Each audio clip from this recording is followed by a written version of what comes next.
Hello, everyone. Welcome to the 18th International Conference on Artificial Intelligence and Law. I am Poliana de Queixe, and this is the third panel of the third day of the event. Also, in the name of the conference organization, I'd like to thank our platinum sponsors, JUS Brazil and Albert Einstein Israeli Hospital, our gold sponsors, Logarithm, Legal Code, and PG Lawyers, and our silver sponsors, Urbano Vitalino Lawyers, Opsi Lawyers, and Oasis Open. The first one to present is Mr. Alexander from Poland. The word is yours. Thank you. So let me share my screen.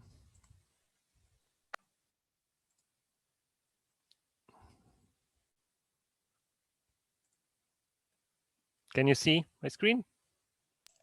Yes. Okay, so I will give you a presentation entitled Automatic Extraction of Amendments from Polish Statutory Law, which was a collaborative work between me, Mateusz Piech, Zbigniew Kaleta, and Krzysztof Wróbel. Three of us work at the AGH University of Science and Technology, and Krzysztof This meeting is being recorded. Works at the Jagiellonian University. So the agenda is really quick. I will start with the amendment in Polish law, then the annotation procedure, the approach we apply to extracting these amendments, the experiments, and I will reach the conclusion. So to give you some context, we are working on a LEMKIN, an intelligent legal information system, which will provide question answering in the domain of Polish statutory law. And so we have to access the most recent regulations because the law in Poland changes very often. So, and the other problem is that the consolidated texts are published, but only once or twice a year. And the laws are distributed only as PDF. So we can look at these documents as semi-structured data. So to give you some numbers, for instance, in 2019, there were 20,000 pages of new laws enacted in Poland.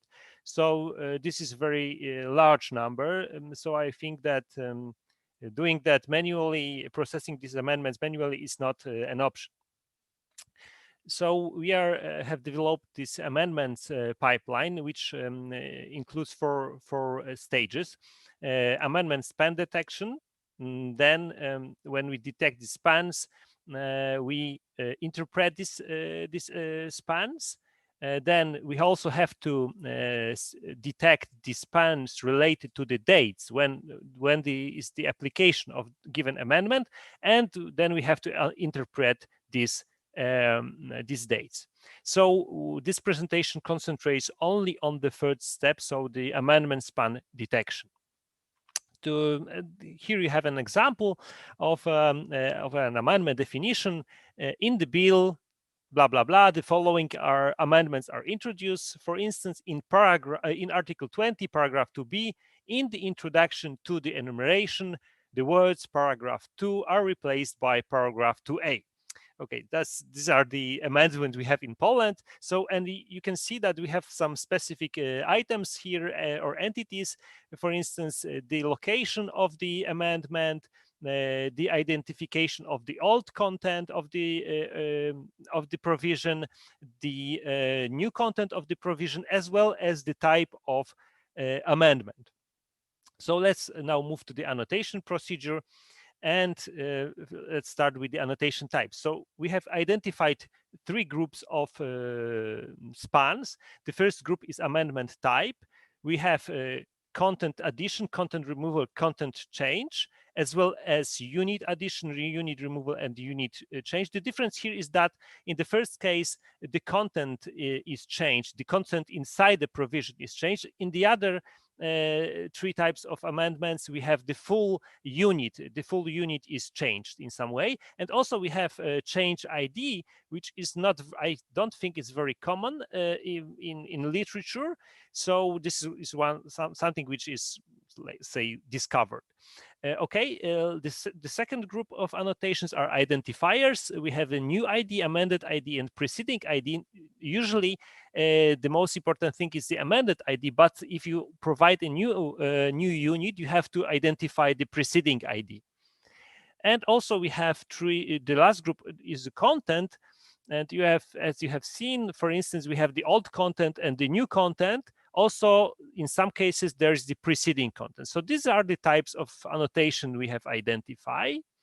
And regarding the data set which was annotated, there were more than 240 bills of Polish statutory law from the years 1998-2018. This data set was split into train, development, and test sets in proportion 80-10-10. And the documents were not divided. We kept the documents in specific part of the data set. And the statistics are as follows. We have more than 400,000 tokens. More than 200,000 tokens didn't receive any annotations because we thought that it is not necessary to annotate them. On the other hand, almost half of the remaining tokens received some kind of annotation. And when we look at the amendment types, roughly, we have identified roughly 5,000 amendments in this bill, which I think is quite a large number. Okay, so let's move to the approaches we have applied to this problem. So the first thing we did with the documents were pre-processing. Because we wanted to apply the family of BERT models, we have to somehow fix the problem of the 512 subtoken limit. So first of all, we try to just use the documents as they are and use only the 500 tokens which are at the beginning of the document. But it turned out that such an approach, first of all, gives very low coverage. It only covered like 40% of the documents. And the other problem was that the numbers were very low, especially the micro F1 measure was quite low. So the second approach, we split the sentences using a library devoted to Slavic languages. So it gave us 100% coverage. And in these preliminary experiments, we observed 94% macro F1 and 84% micro F1, which was still too low for our expectations. So we have devised more sophisticated pre-processing. We split by sentence, but not inside a span. If the sentence was split inside one span, it was not this span was not divided, but this procedure could be only applied to the training data. So during inference, we split by the smallest part of a provision. The provisions are structured so, and you can identify the lowest level of this provision. So during inference, we apply the model to this smallest part of a provision. So the models we have used, first of all, we used a very simple approach based on regular expressions. So this is the rule-based approach. Then we used the family of BERT-based models, Roberta, which is the English Roberta, XLMR, which is a multilingual BERT, and Herbert is a Polish version of Roberta, so to say. And as a last model, we used by RNN, so recurrent neural network. Actually, we used the FLAIR library. So regarding the rules, what we can say about the you can see all the rules we have applied, which are very short, and we think this is the biggest advantage of this approach. But the problem is that we couldn't identify a rule for the preceding content tag. As well, we have like a large number of false positive, especially related to the IDs, because the IDs can be part of the amendment definition, but these IDs can be also in the content of the amendment. So this approach is not very general. Then the BiRNN model, it was based on the character level language model. So the model was trained to predict the next character in the text, and it was combined with the token level language sequence labeling model. So this is the approach used in FLAIR, and we provided two versions of this, one trained on the sentence split, and the second trained on the optimized segmentation. And the last one, the last family of models were, as I said, was BERT, Roberta, XLMR, and Herbert. I won't get into the transformer architecture because I think that there was so much time already spent discussing BERT. So I will move to the next slide. So the experiments. These are the results of our experiments. The best results were obtained using the BiRNN approach, but let's first look at the rules. As you can see, the micro, macro, and weighted F1 scores are pretty low for this approach, so this justifies our machine learning approach. Then when you look at the BERT-based models, we can see that the Roberta model, which was developed for English, not for Polish, gave the best results, which is a kind of a surprise. And the last observation is the fact that the BiRNN model gave the best results, which are almost perfect in this setting. So to explain the probable reason for that is no hyperparameter optimization for the BERT models. And we know that the hyperparameters are usually crucial for obtaining very good results. But we thought that it's not, because the results were so high for the BiRNN model, and all of these experiments were run with the default parameters, we thought that it's not necessary to try to find the best hyperparameter combination. So to conclude the presentation, the recurrent neural network turned out to be the best. The neural network models work better than the handcrafted rules, which is kind of obvious. But what is crucial here is the pre-processing. As you have seen, if not some special pre-processing was applied to the documents, the results would be much worse. And what was not presented is the part related to the interpretation of these spans, but we have already implemented such an algorithm, which is very simple, and it produces very good definitions of the amendments, which can be applied directly to the text. And my general idea, which might be a bit controversial, is that to make the neural network model do the smallest task, which is hard to code, and then let the algorithm do the rest. This is like an opposition of this end-to-end approach. I think that it's much easier than to interpret the processing of the whole solution than in the case when you try to learn the model end-to-end. So thank you for your attention, and I'm waiting for the questions. Thank you, Mr. Alexander. I have one question for you. Yes. At the end of the paper, you say that a problem related to the topic of the paper is the detection and processing of temporal expressions that determine the date of application of a certain additive. How do you think this issue could be solved? Okay, so I put this can be resolved in two stages.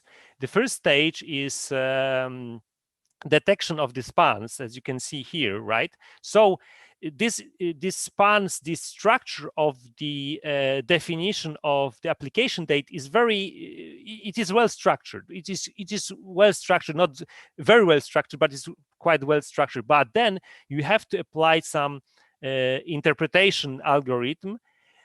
So for now, I don't have a direct resolution for that, but for sure, I would apply some kind of temporal logic model, temporal logic inference engine to resolve this problem. I don't think that using neural networks for that makes sense. Okay. Thank you, Mr. Alexander. The next one to present is Mr. Marzi from Spain. Mrs. Marzi, sorry, from Spain.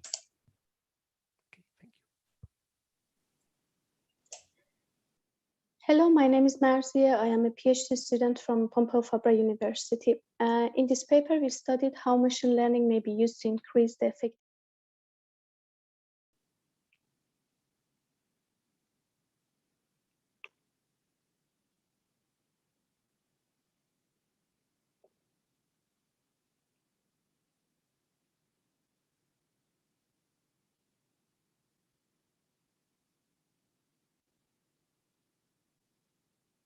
Sorry, can you hear or not? Yes. Okay, just checking.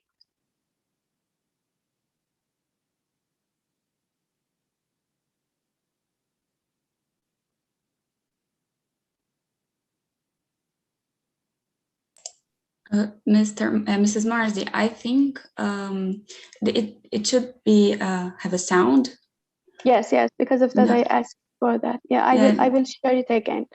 I think I forgot to Okay. tick the sound share. Okay.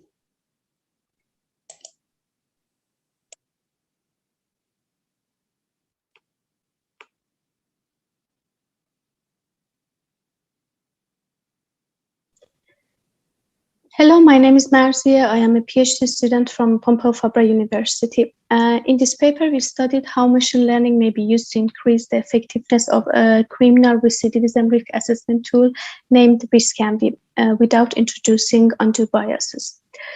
RiskEnvy is a risk assessment tool that was introduced as a multi-level risk assessment protocol for violence prevention in the Catalan prison system in 2009.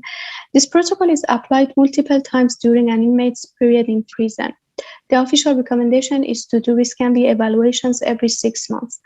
In each RiskEnvy evaluation, the inmate is interviewed by professionals, and risk is determined for the inmate relative to some outcomes: self-directed violence, violence in the prison facilities, committing further violent offenses, breaking prison permits, and a fifth score that was introduced more recently for general recidivism. In this study, our aim is to obtain more efficient and fair recidivism risk assessment tool.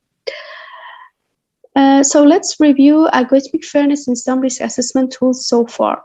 In seminar research done by investigative journalism organization ProPublica, it was concluded that the widely used Compass risk assessment tool is biased against African American defendants.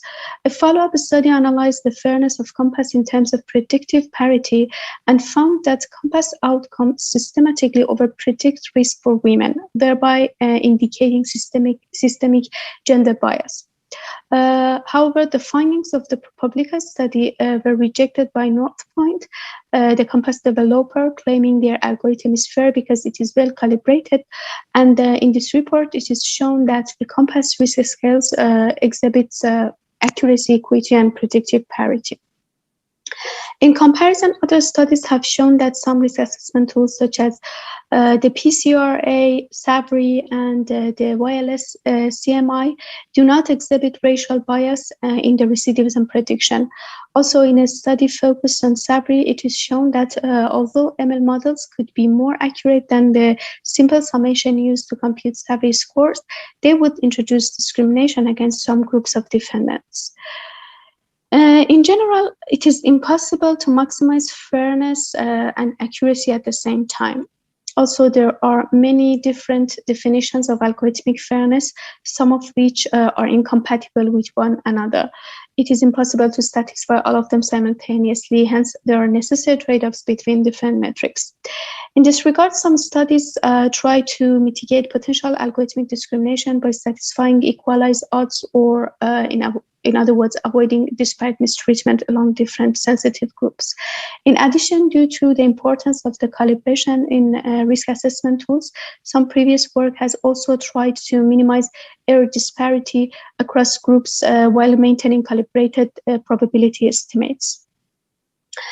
So in this work, to see the effectiveness of machine learning in comparison to the risk-can-be protocol, we obtained a ML-based model to predict violent and general recidivism using some features consisting of demographics, which is gender, nationality, and age at the time of the last evaluation, a subset of selected risk items of the risk-can-be evaluation using a feature selection method, and the average violent recidivism or general recidivism score from the first to the last risk-can-be evaluation.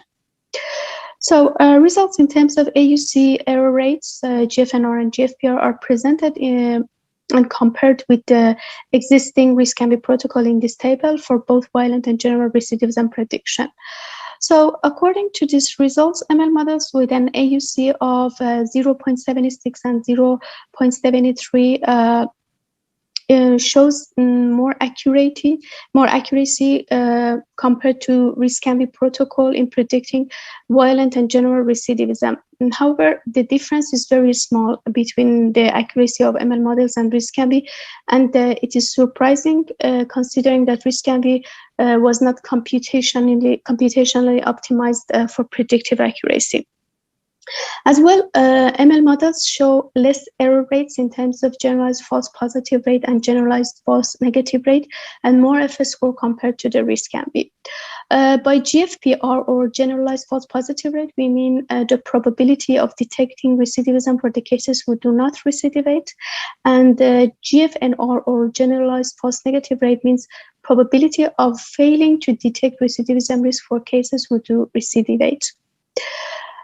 Then, by fairness analysis of the models, we show that algorithmic discrimination can easily be introduced between groups such as national versus foreigner or young versus old.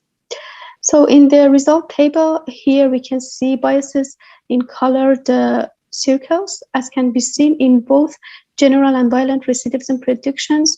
There are more disparities in terms of GFPR error, which are shown in red circles, compared to other metrics. So in order to mitigate this bias, we applied a method in which a single error disparity in terms of GFPR is minimized, while calibration is maintained across groups. Calibration means that the output of the classifier is not merely a score, but an estimate of the probability of the outcome. When we talk about fairness across two groups, it is important that this calibration condition holds for the cases within each of these groups as well. Because if the risk tool is not calibrated with respect to different groups, then the same risk estimates carries a different meaning and cannot be interpreted equally for different groups. So here we can see the results. Obtained results show that the bias mitigation procedure can reduce GFPR disparities across groups. So as a conclusion, we can say that using ML-based models in this study, we obtained a slightly more accurate results compared to risk-can-be. Although this improvement in accuracy by ML model would be insufficient on its own to support its introduction as a risk assessment tool, a key element of ML models is their flexibility. An ML model can be retrained with newer data and incorporate new factors as the population of inmates changes and more data on recidivism becomes available. So then we analyzed algorithmic fairness of the models and found some disparities in terms of GFPR. By studying differential treatment of risk-can-be and ML models across different groups, it can be stated that depending on the desired metric and groups, machine learning and human expert can lead to different but comparable results. An advantage of ML model is that the emphasis on different metrics can be changed during the modeling as legal or policy changes are introduced. Then using a bias mitigation method, we could minimize GFPR biases while calibration was maintained across groups. Finally, when introducing ML-based risk prediction in an application, improvements in accuracy need to be carefully contrasted with potential algorithmic discrimination, and it is very important to apply algorithmic bias mitigation procedures to minimize the disparities across groups. Thank you. Thank you, Mrs. Marzi. We have a question here for you. Do you think the AI regulatory framework proposed by the European Commission last April could affect the application of your model? You mean if with respect to fairness, you mean the fairness definitions? Yes. I don't know if this question is related to the fairness definition of GDPR. The only information that I have is the one that they sent me. So you can comment about it. You don't have to specifically answer this question. Yes. So yes, yes, it is. Generally, it is because one of the most important thing regarding algorithm and machine learning in society is this considering this discrimination that is inside the algorithms. So this is one of the important things that, and the GDPR considers this a lot. And but the thing is that something is different, not different, but in computer science, which is my field, in comparison to law, we have the same meanings, but with different definitions in fairness. So maybe the expressions should have a common language in both law and computer science, but the goal and the aim is the same. I mean, the meaning and concept is the same, but some common language should connect them together, like computer science and law expressions. Okay, thank you, Marzi. You're welcome. Now we'll have the streaming of the paper Converting Copyright Legislation into Machine Executable Code into Interpretation, Coding Validation, and Legal Alignment. After the streaming, Mr. Guido from Australia will answer some questions. That you can see my screen. Yep, okay, I'm going to proceed. Oh, great, thank you. Okay, so hello everyone, my name is Alice Witt. I'm a postdoctoral research fellow in the School of Law at the Queensland University of Technology in Brisbane, Australia. And it's a pleasure to be presenting the full paper that I've co-authored with Associate Professor Anna Huggins, Professor Guido Governatori, and Joshua Buckley. So this paper presents what is, to the best of our knowledge, a first of its kind experiment that aims to shed light on how different legally trained people interpret and convert Australian Commonwealth legislation into machine executable code. So first, I'll briefly provide some background information, and then I'll explain why we focused on Australian copyright law. Next, I'll outline our experiment design and methodology, then some results, and I'll finish up with some concluding remarks and, of course, questions. So first, I just wanted to situate this experiment within the burgeoning Rules as Code movement, a label for diverse initiatives that reevaluate how, when, and for whom government rules are made. So there are two main Rules as Code approaches to date. The first of which involves converting existing regulation, including statutes, into machine executable code so that computers can read it and then use it to carry out programs. The second approach involves co-drafting regulation in both natural language and machine consumable format at the same time to enable computers to model the effect of the law. So while decades of research inform these overlapping areas and countries including Australia, New Zealand, France, and Canada have made significant inroads with the practical Rules as Code movement, challenges persist in ensuring that encoded rules are transparent, traceable, appealable, and what we focus on in this experiment, legally accurate. So against this backdrop, last year, we commenced a multidisciplinary and collaborative research project that seeks to identify the legal and the coding challenges of converting Australian statutes into computer code, research that largely falls within the first rules as code approach, given that we're focusing on existing legislation. So the copyright law experiment that I'm walking you through now today falls under the third phase of this broader research project. So please do look out for our forthcoming publications relating to our other encoding exercises. So, as mentioned, the focus of this experiment is on copyright law, a body of intellectual property that confers rights in relation to the reproduction and dissemination of material that expresses ideas or information. So specifically, participants interpreted select provisions of the Copyright Act 1968.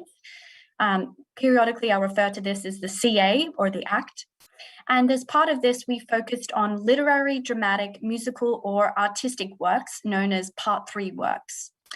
So we focus on copyright law for several reasons, including our research team having some copyright law expertise, and because this body of law is widely applicable to a range of stakeholders, but often difficult for lay audiences to understand. In practical terms, our research could be of benefit to large technology companies, galleries, libraries, educational institutions, and archives that often deal with copyright issues in bulk. It could also potentially benefit a large range of smaller content creators who routinely rely on existing material. So in research terms, by generating new knowledge, particularly relevant to the first rules as code approach, we can contribute, or we aim to contribute, to the rules as code movement more broadly. So we conducted this experiment over a 2-week period in late 2020. The population for this experiment was the pool of legally trained research assistants attached to the broader research project. So in this preliminary study, we had 3 participants in total, and I'll call these participants P1, P2, and P3 throughout this presentation. So in week 2, or phase 1, the participants independently coded sections 40, 41, 41A, and 42 of the Copyright Act, which are among several fair dealing exceptions to copyright infringement. So these exceptions are those for the purpose of research or study, criticism or review, parody or satire, and reporting the news respectively.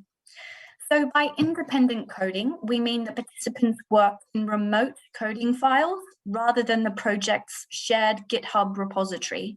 Additionally, we instructed participants to assume that the elements for determining whether copyright subsists in a work are satisfied.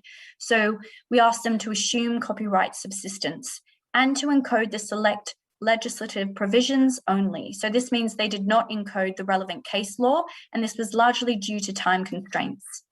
In week 2, or phase 2, participants encoded sections 31, 32, and 36 of the Copyright Act. These provisions outline the nature of copyright in original works in which copyright subsists, and infringement by doing acts comprised in the copyright, respectively. So like in week 1, participants encoded the select provisions only, so they didn't encode the case law.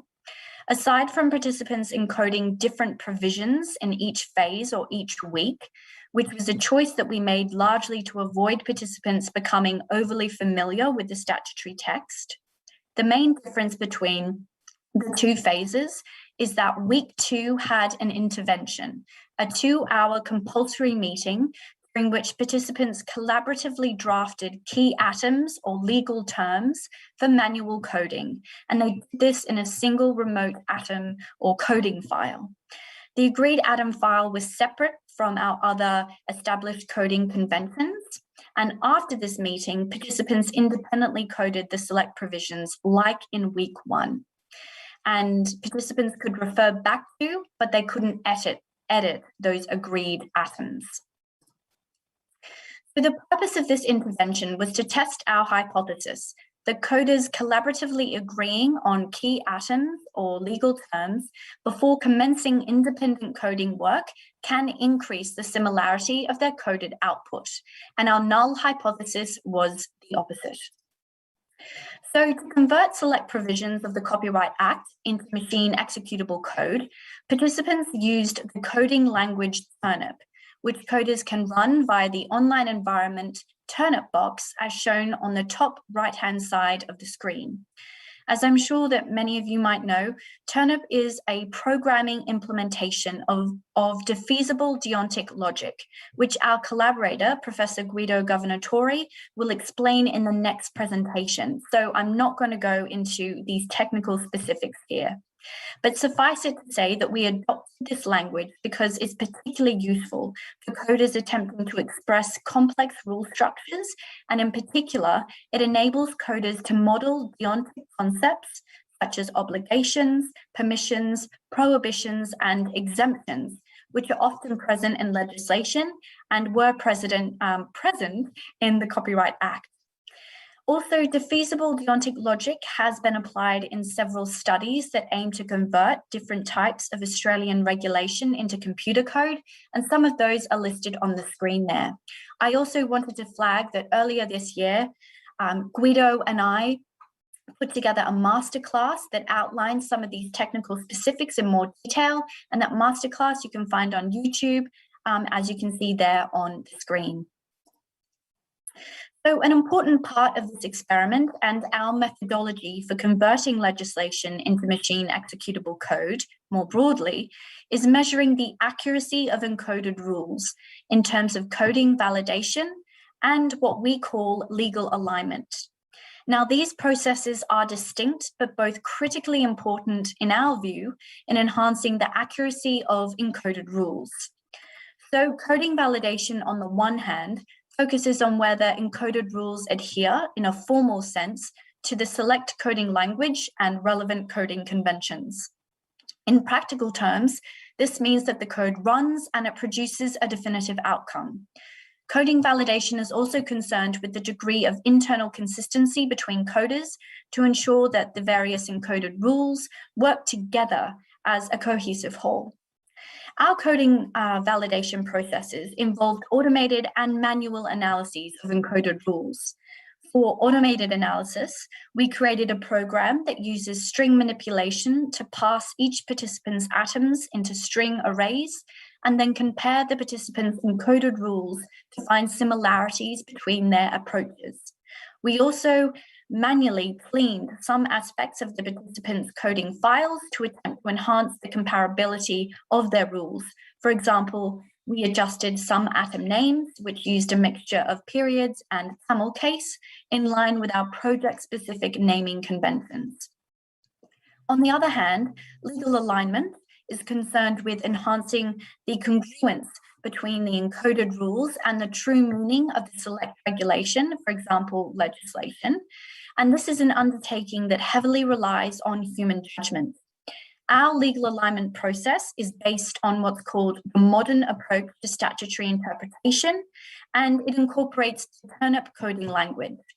So a good question here is, why do we conceptualize legal alignment in terms of the modern approach?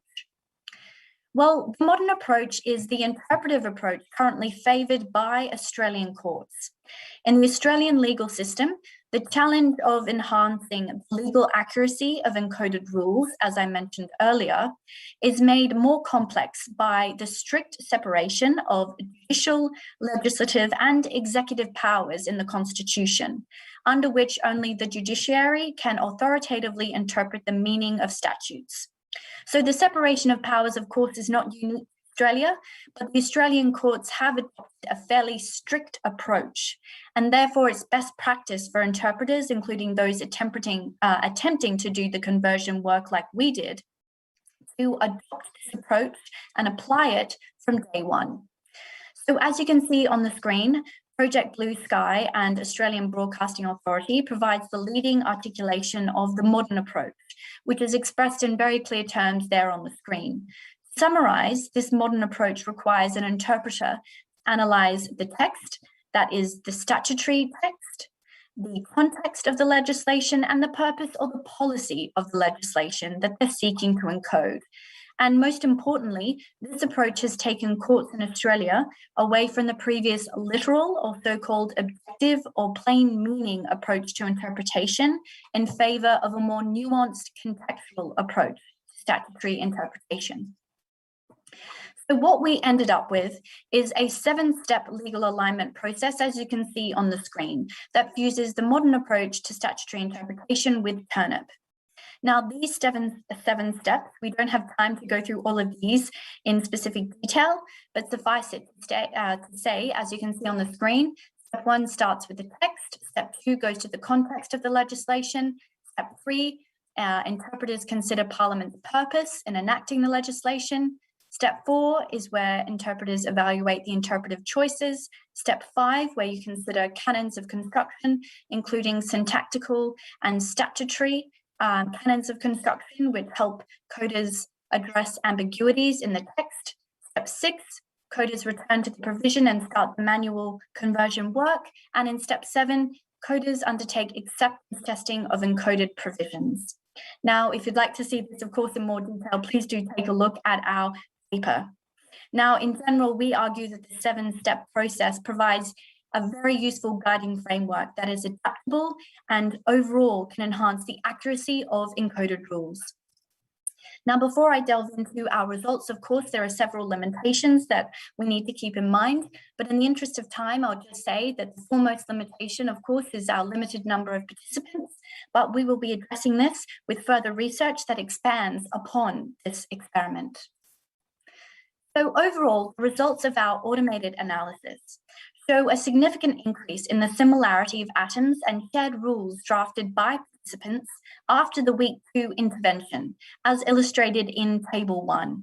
More specifically, in Table 2, you can see that the similarity of atoms increased from an average of 4.7% in Phase 1 to 57% in Phase 2. The similarity of rules drafted by participants also increased, albeit marginally, from 0% in Phase 1 to 1% in Phase 2. Now, these results overall support our hypothesis that participants agreeing on key atoms or legal terms before commencing individual coding work can increase the similarity of their encoding choices.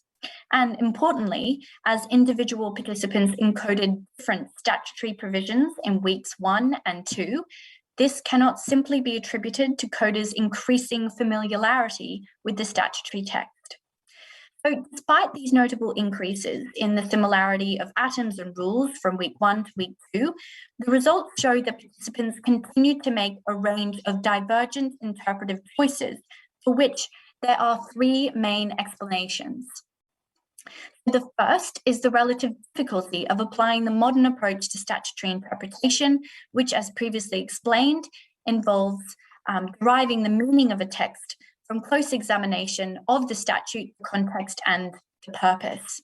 As the Honourable Justice Michael Kirby, a former Justice of the Australian High Court, contends, the task of construing statutory language is notorious for generating opposing answers, none of which are indisputably correct unless the courts have reached definitive conclusions about, for instance, what different provisions mean and how they apply in different cases. So given the potential margin for error in interpreting the meaning of statutory language, it's unsurprising that there were still differences in the encoder's interpretive choices. So second, we also observed that participants encoded the select provisions with varying levels of granularity. And by granularity, we mean the extent to which coders split or broke down the statutory text into discrete parts. So take, for example, the atoms on the top right-hand side of the screen that participants created for Section 40 of the Copyright Act that establishes a fair dealing exception to copyright infringement for the purposes of research or study. So here you can see that P1 or participant 1 adopted a high-level approach that combines research and study into one atom, while P3 uses multiple fine-grained atoms that distinguish between research or study. So in general, we advocate for a more fine-grained approach that provides as much detail as possible, as you can see in P3's approach there. But as the results illustrate, participants, despite being from the same team, adopted different levels of granularity. Now, another possible explanation for the differences that we observed is that coders can use the turn-up language in different ways to achieve the same outcomes. So an interesting example comes from week 2 of the experiment, where participants encoded section 31(1)(c) of the Copyright Act on the bottom right-hand side of the screen. So this provision establishes that copyright in a literary work, a musical or dramatic work, is an exclusive right to enter into commercial arrangements in respect to the works that are created. And the select encoding for the provisions are in table 3 there on the screen. So of particular note is how P1 encoded the provision in one rule and dealt with the statutory text other than a computer program using the not operator, which I'm circling there on the screen. P2, however, adopted a more complex approach by creating 3 rules, 2 of which establish the exclusive right not apply to a computer program. So while these approaches are both technically sound or valid when using turn-up syntax as the relevant benchmark, the former is arguably more straightforward. And this example highlights that differences can arise even when coders undertake similar training, they use the same language and work in the same team. So after undertaking automated syntactical analysis, we manually cleaned the dataset to attempt to improve the internal consistency of the encoded rules as part of the coding validation process. And we found that these measures improved the baseline average similarity of atoms from 4% to 39% in week 1, and in week 2 from 57% to 84%. And most notably, coding validation measures significantly improved the average similarity of rules from 0% to 16% in week 1, and in week 2 from 1% to 38% in week 2. So these results underline the importance of shared vocabulary, of shared conventions, but also teams having processes in place for managing alternative, technically sound rule structures with a view to reducing interpretive differences down the line. Now, of course, it's important to note that adopting these different coding validation measures can give rise to certain risks of playing with data, including biases and erroneous outcomes. And these risks lead us to explore the importance of interpreters achieving legal alignment between encoded provisions and the statutory text, to which I'll now turn. So as I mentioned above, legal alignment, as distinct from and in addition to coding validation, is vital for ensuring the accuracy and the legitimacy of encoded legislation. And it is a further step in checking the accuracy of individual coding choices that focuses on our interpretation of the provision using a judicially confirmed process as the basis for interpretation. So here we use the modern approach to statutory interpretation. And critically, it is distinct from a claim of legal validity that the encoded rules are accurately reflect the law. So we aim for legal alignment as opposed to legal validity. So as noted above, participants encoded the select provisions only, mainly due to time constraints, which means that the legal alignment processes were undertaken by the research team after the experiment. And this subsequent legal alignment process highlighted the complexity of attempting to evaluate the extent to which encoded rules align with the languages and logics of a statute. So to illustrate this point, it's useful to return to the encoding choices for Section 40 of the Copyright Act, for which participant 1 adopted a high-level approach and P3, or participant 3, adopted fine-grain atoms. So this provision, which is one of several exceptions for copyright infringement, establishes that copyright in a work or an adaptation of Part 3 works is not infringed by fair dealing for the purpose of research or study. And the wording of this provision is significant, in particular, legislature's use of research or study. So this raises the question of whether an interpreter should encode terms conjunctively, as in research and study, or disjunctively, as in research or study. So in the case of Degaris there on the screen, Justice Beaumont stated that terms research and study take their dictionary meanings and most critically should be considered disjunctively. And indeed, the court considered research or study separately. So this suggests that P1's decision to encode the terms in one atom, so as purpose of research or study, risks deviating from the true meaning of statutory text as articulated by the courts. And P3's fine-grained approach to construing the encoding of the statutory language appears to better align with the court's interpretation of the statutory text.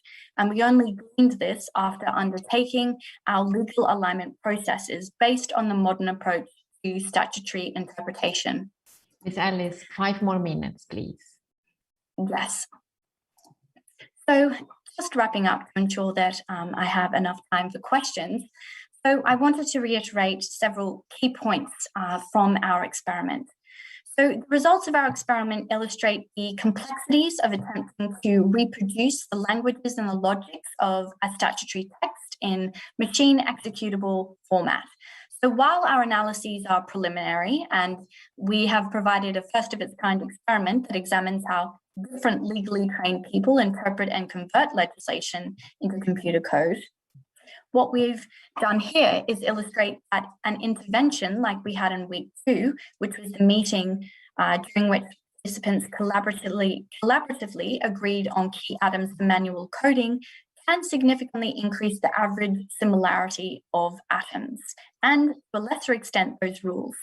So this finding, among others, supports our hypothesis that coders collaboratively agreeing on key atoms before commencing that coding work can be a very useful thing for rules as code teams.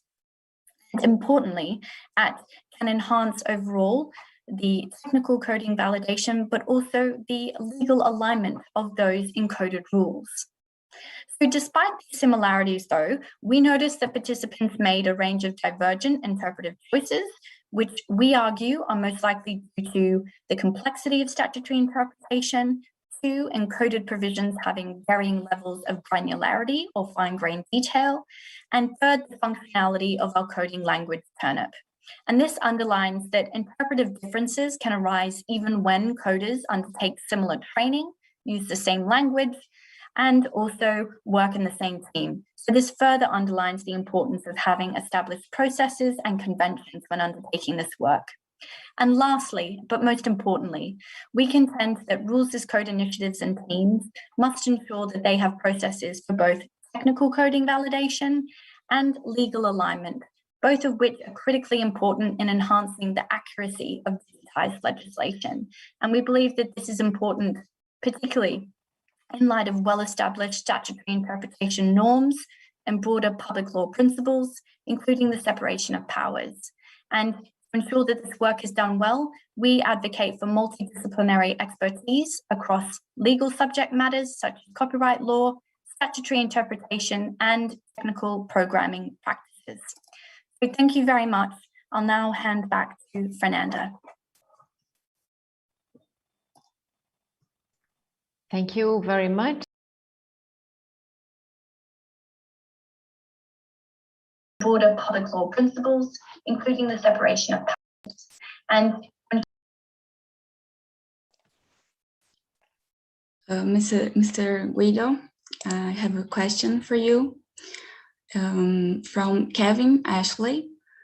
Don't you have to deal with synthetic ambiguity in the legislative text a la Lehman Allen? How do you address it? Very much. Okay, so public law principles, including the separation of powers. And am I live now? Mr. Guido, I have a question for you from Kevin Ashley. Don't you have to deal?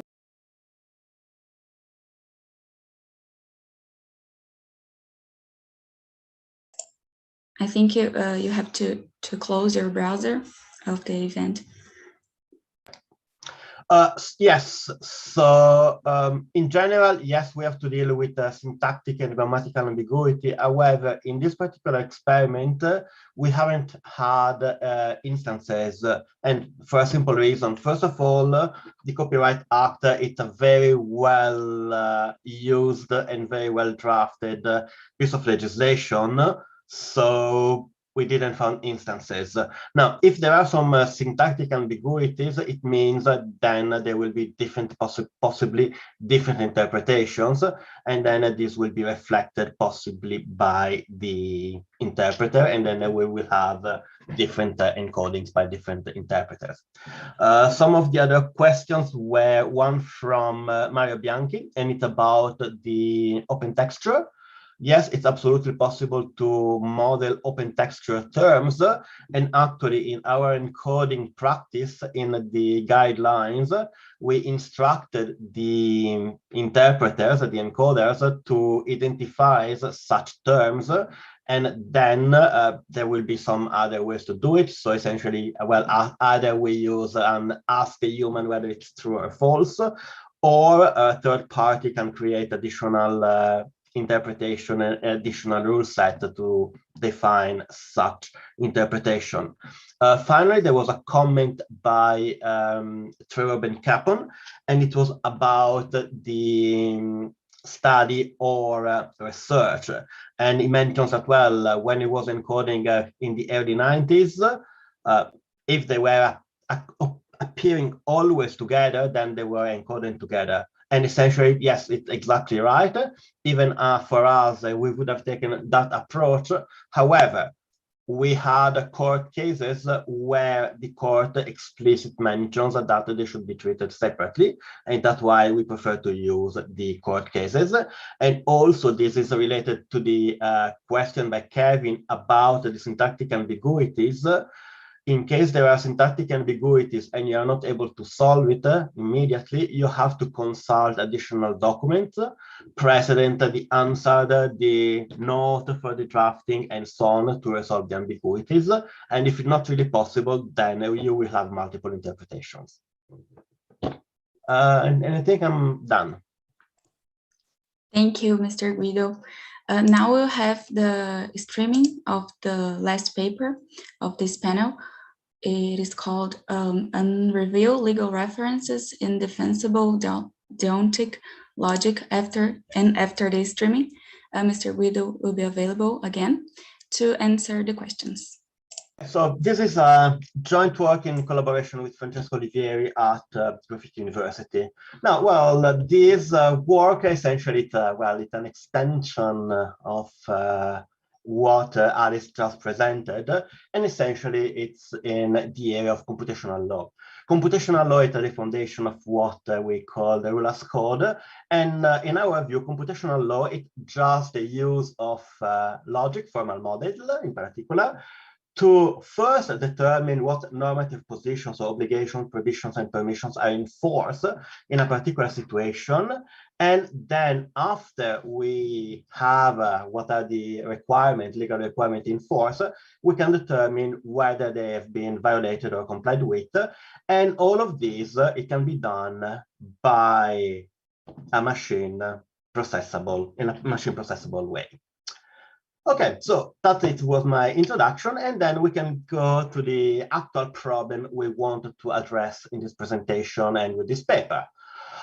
Typically, the complexity of legal document, it measures in terms of the length of the document, and it has been argued that the use of references, internal references, or references to other part of document, other part in the same document, or to other documents, it's one way to reduce the complexity of the document because they reduce the length of the document. However, there are several problems. First, when you have references, you introduce a level of opacity because, well, you can just see a reference to a section, but you don't know what the section is about, or you don't know what is the content of that particular section. And on the other side, if we wanted to encode normative documents, normative systems, taking a ruler's code approach, We have a problem if we use references because they reduce the opportunities to encode or to translate using the isomorphism, the legal isomorphism. The legal isomorphism is that the idea that when you convert a legal document, you want to convert just a part, and when you convert a part and you look at the corresponding encoding, then essentially there are no external dependencies. So if you change text, part of the text in the textual provision, you only have to change the corresponding encoding. But if we have the references and the references must be embedded, then essentially we might lose this correspondence. So, and then essentially here I want to just to give an example of what we mean by legal references. So here I have a few examples. So the important part here is that you can see that there are some references to other clauses. So here, here we have, well, in section 982, we have, well, that's something, it's applicable in section, according to sections 991H, and we have no idea what are those conditions. Similarly, when we look in sections 9.8.2 of the Telecommunications Consumer Protections Code, we can see that there is a reference to something has to comply, somebody has to comply with what's specified in sections 9.9, and then also we will have that there will be exceptions to 9.5, 9.6, 9.7. And when I look here, I have no idea whatsoever on what is the content in 9.9 and 9.5, 9.6, and 9.7.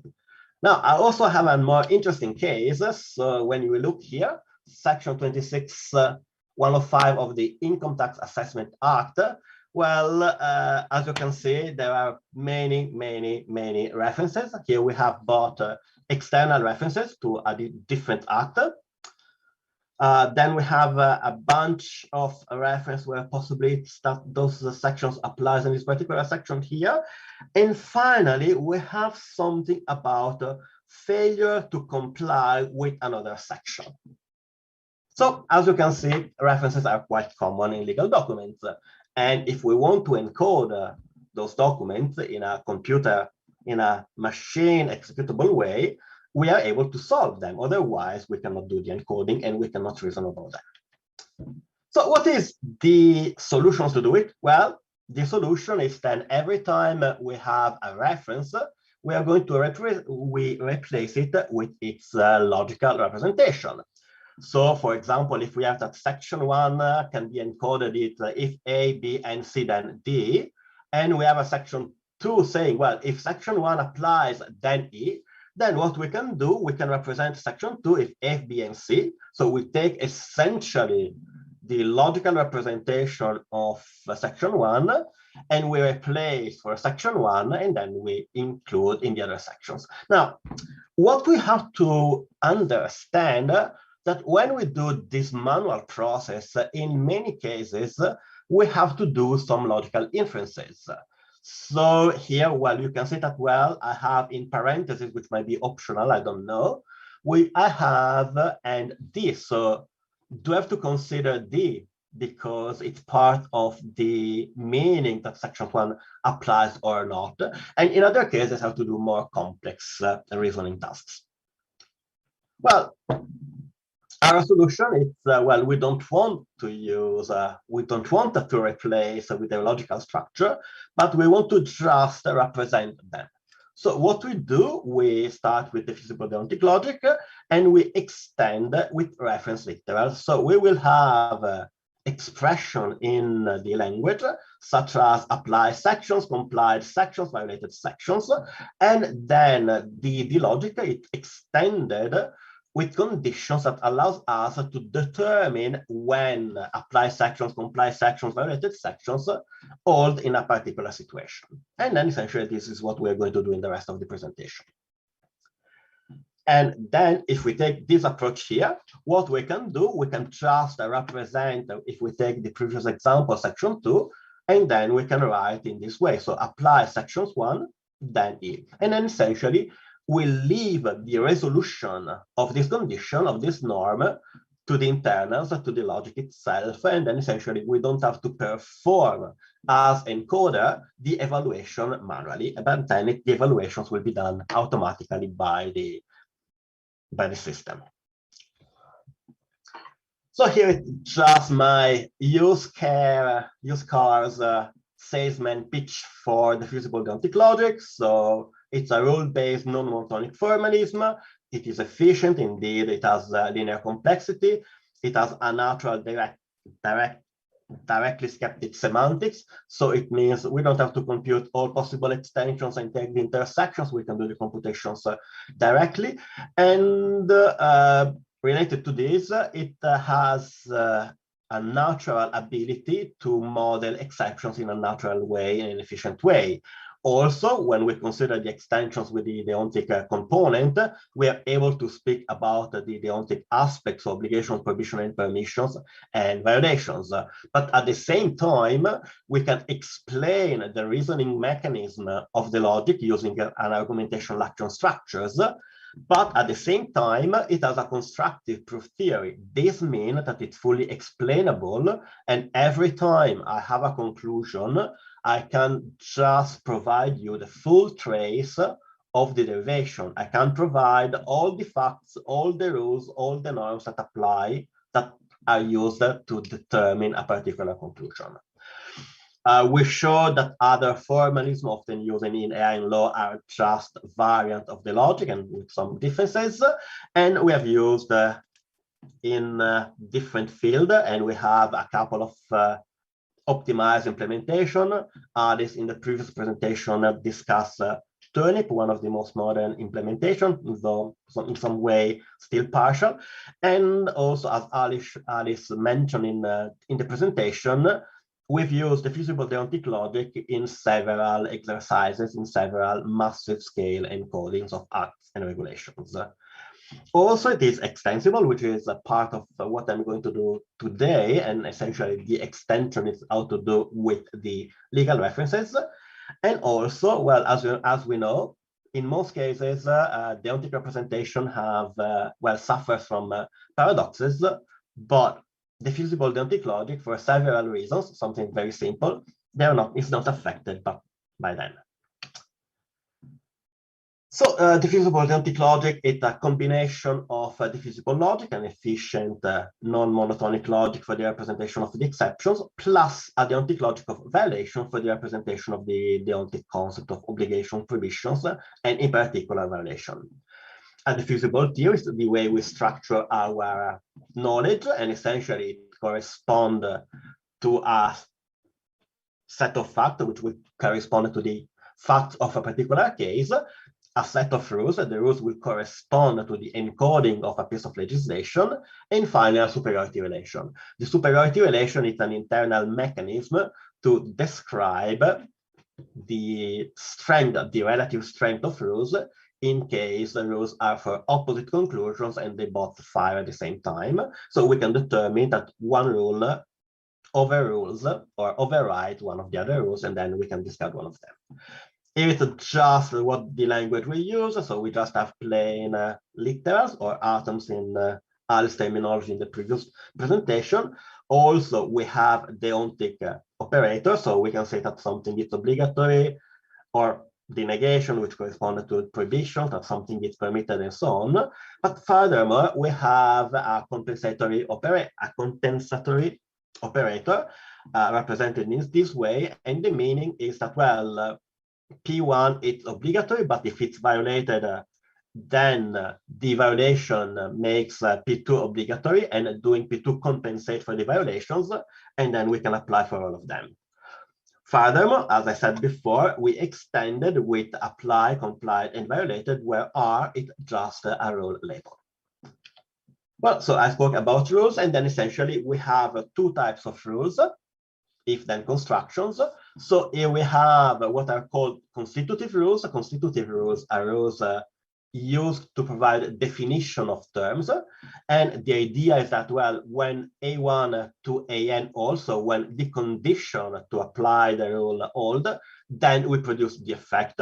For a constitutive rule, we have that we provided the definition of a term, while for a prescriptive rule, we have a similar structure. We use the obligation, and the meaning of prescriptive rule is to generate obligations or prohibitions or permissions.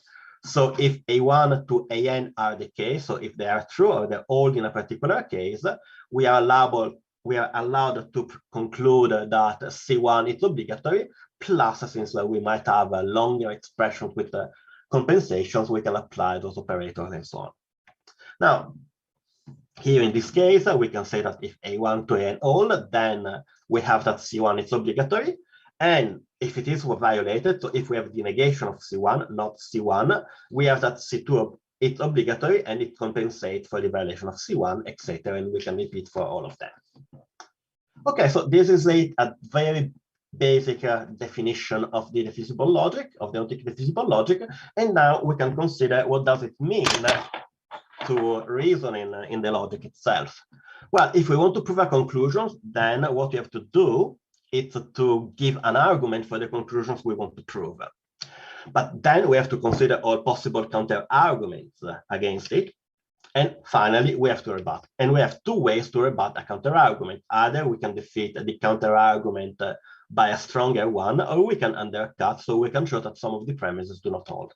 So the basic construction is that, well, we can say that an argument is a basic fact, or there is a triggered rule for A, and either all the rules for the opposite are discarded, are not applicable or not triggered, and every triggered rule for not A, it's weaker than a triggered rule for A. So the key point to determine what does it mean for a rule to be triggered. So if we have a rule, and it could be either a constitutive or a prescriptive rule, well, the definition of trigger is very, very simple. We need to have that all the elements in the if part in the antecedent A1 to AN are provable, and that is the basic condition. Now we can start to speak and say, okay, now what does it mean for a rule to be applicable? Well, here we have an assumption that essentially a section corresponds to a rule. It's a big assumption, but it's in this stage because when you really model and you encode real life acts and documents, we have that sections will be encoded by many, many rules, but we can easily handle and extend to handle those cases. So we can concentrate just to a single rule. Now, here we have two possible interpretations for the meaning of applicable. The first one is that we can say that, well, the rule is applicable. And then in our terms, it also means that, well, the reference applicable are, it's provable. So we can say that it's true. And then the first option is that we just consider the antecedent of the rule, so A1 to AN, so only the condition of applicability.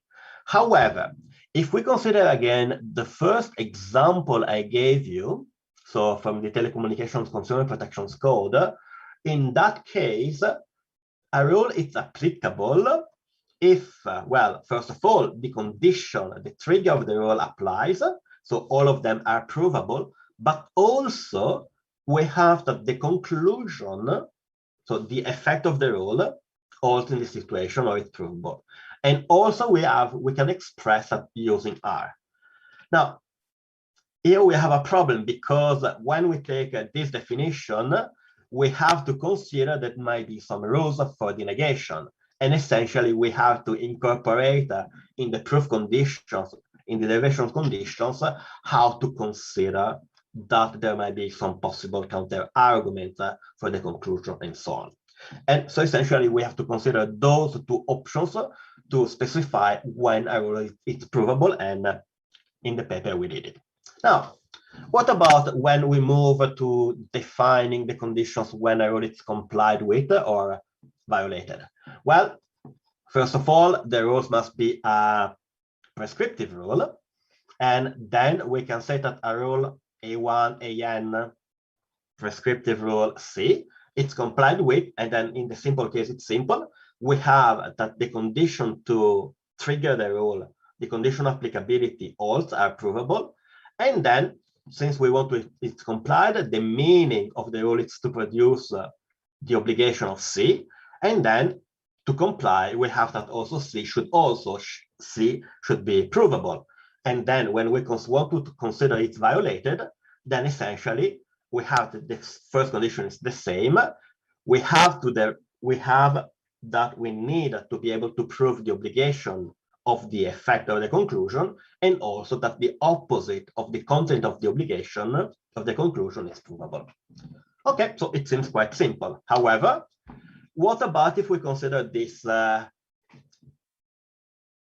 say, this fragment of a license here? So here we have that in some cases, a particular section can include what are the legal requirements, so a prohibition to do something, and then at the same time, they might specify possible way to recover from the violation. So what does it mean to violate or comply with those complex expressions?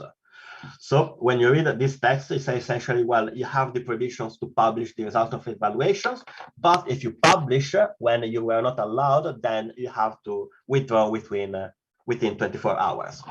When do we comply? Of course, if we don't publish, we comply. But what about if we publish and we remove it? Do we comply or not? And similar, we can ask the same question for violation. Well, based on these discussions, then essentially we can extend the definitions. And then when instead of a single element in the conclusion of a prescriptive rule, we have a chain considering possible obligation and the possible compensations, then essentially we could have possible meanings. And essentially we have, of course, the rule must be triggered, and then at least the first element must be provable, and additional conditions. In the paper, we really give the proper conditions to specify different alternatives and the different degree of complied with. And similarly, we can do for the notion of provable. Of course, we have to have the opposite, but something more. Okay, so that it was just the idea. So in the paper, essentially, what we did, we studied and defined different types of legal references and how to represent them in the logic. We provide sound and complete algorithm to compute them, and we study the complexity.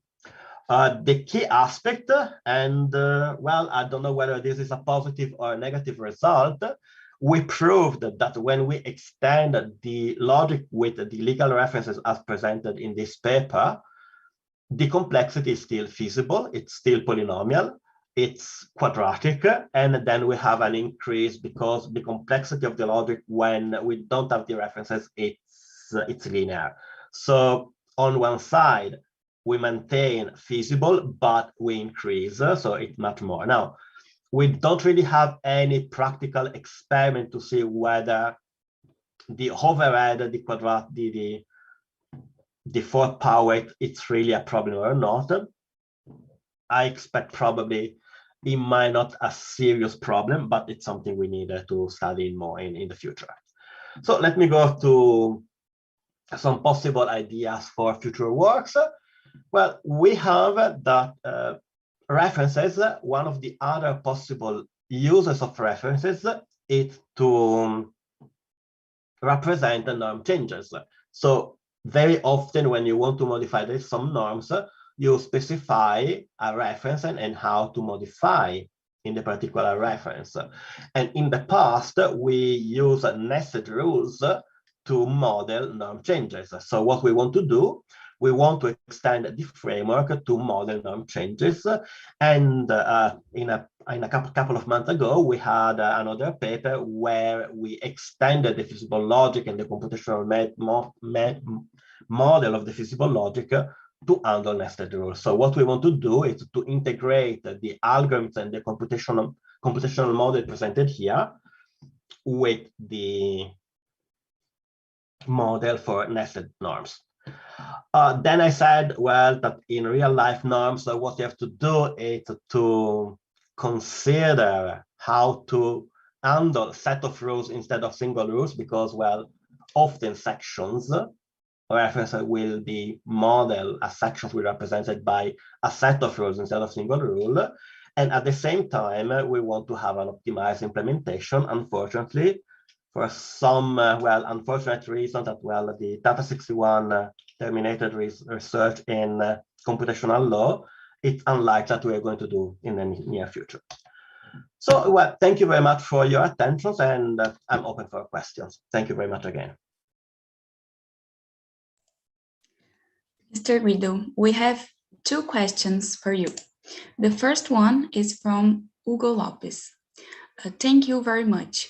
We have been working on the problem of references in laws, which in a way relates to the notion of compositionality in both logical specifications and business processes.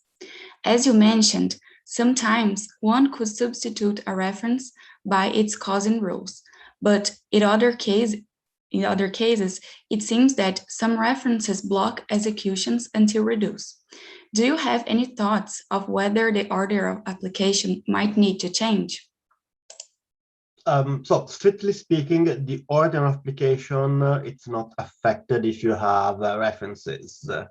However, some computations might be delayed, and actually this is showed by the complexity, because when we have references, we move from linear complexity to the fourth power. So essentially, we have to run more cycles to see exactly when the references are solved or not.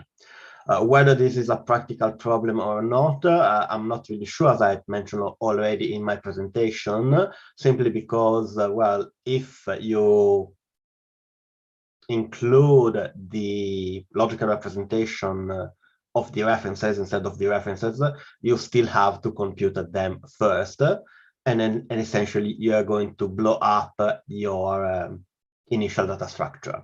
So I don't expect to be a real problem, and technically speaking, it doesn't affect the computation, even if there is some overhead. Okay. The second question is from Hilary Smith. For the text of formalizing legal norms, is there any difference in terms of complexity between internal references and external references? For our method, no, there are no differences. There will be just plain references.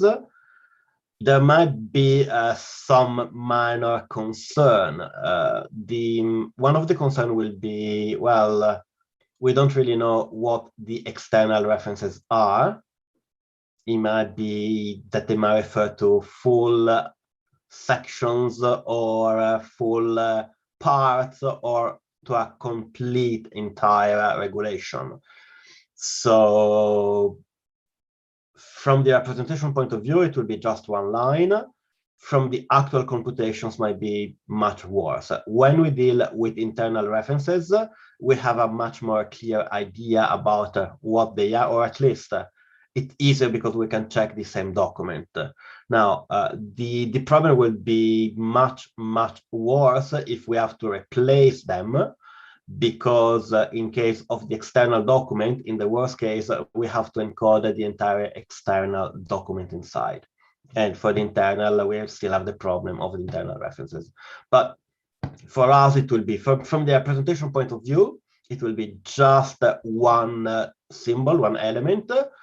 From the computation point of view, it really depends on what is encoded in the reference itself. Okay, thank you, Mr. Guido. Now we are closing the third panel, and right after we will have a discussion about Stuart Russell's previously recorded talk. Thank you.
do this.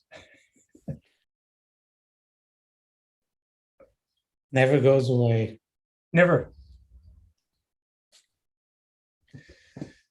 Hello, and welcome to the panel discussion of Stuart Russell's talk on provably beneficial AI. I'm Adam Weiner. I'm the program chair for iCal this year, and I'm hosting this panel discussion. What we will do is I'll make a few remarks just about Stuart Russell and a little bit about his talk and why I thought that it was relevant to invite him to speak to us. He was not able to come to us live because he had other occupations, but I thought it was still a very good idea for him to join us with some prepared material and then to have a panel discuss his talk. And then I'll make some brief introductory remarks about our panelists so you have an idea about who they are. And then we'll turn it over to each of the panelists for about 15 minutes for them to talk about their interests and this general topic as they see it. And then we will take comments from the audience. And please submit your comments and questions into the chat, which will then be transmitted and shared amongst the panelists for some further discussion, okay? So I'll say a few words about Stuart Russell, who almost doesn't need any introduction to the computer science community. Professor Stuart Russell is a professor of computer science at the University of California, Berkeley. He's the director of the Center for Human Compatible AI. He has co-authored with his colleague Norvig, probably the best known book in computer science, Artificial Intelligence, A Modern Approach.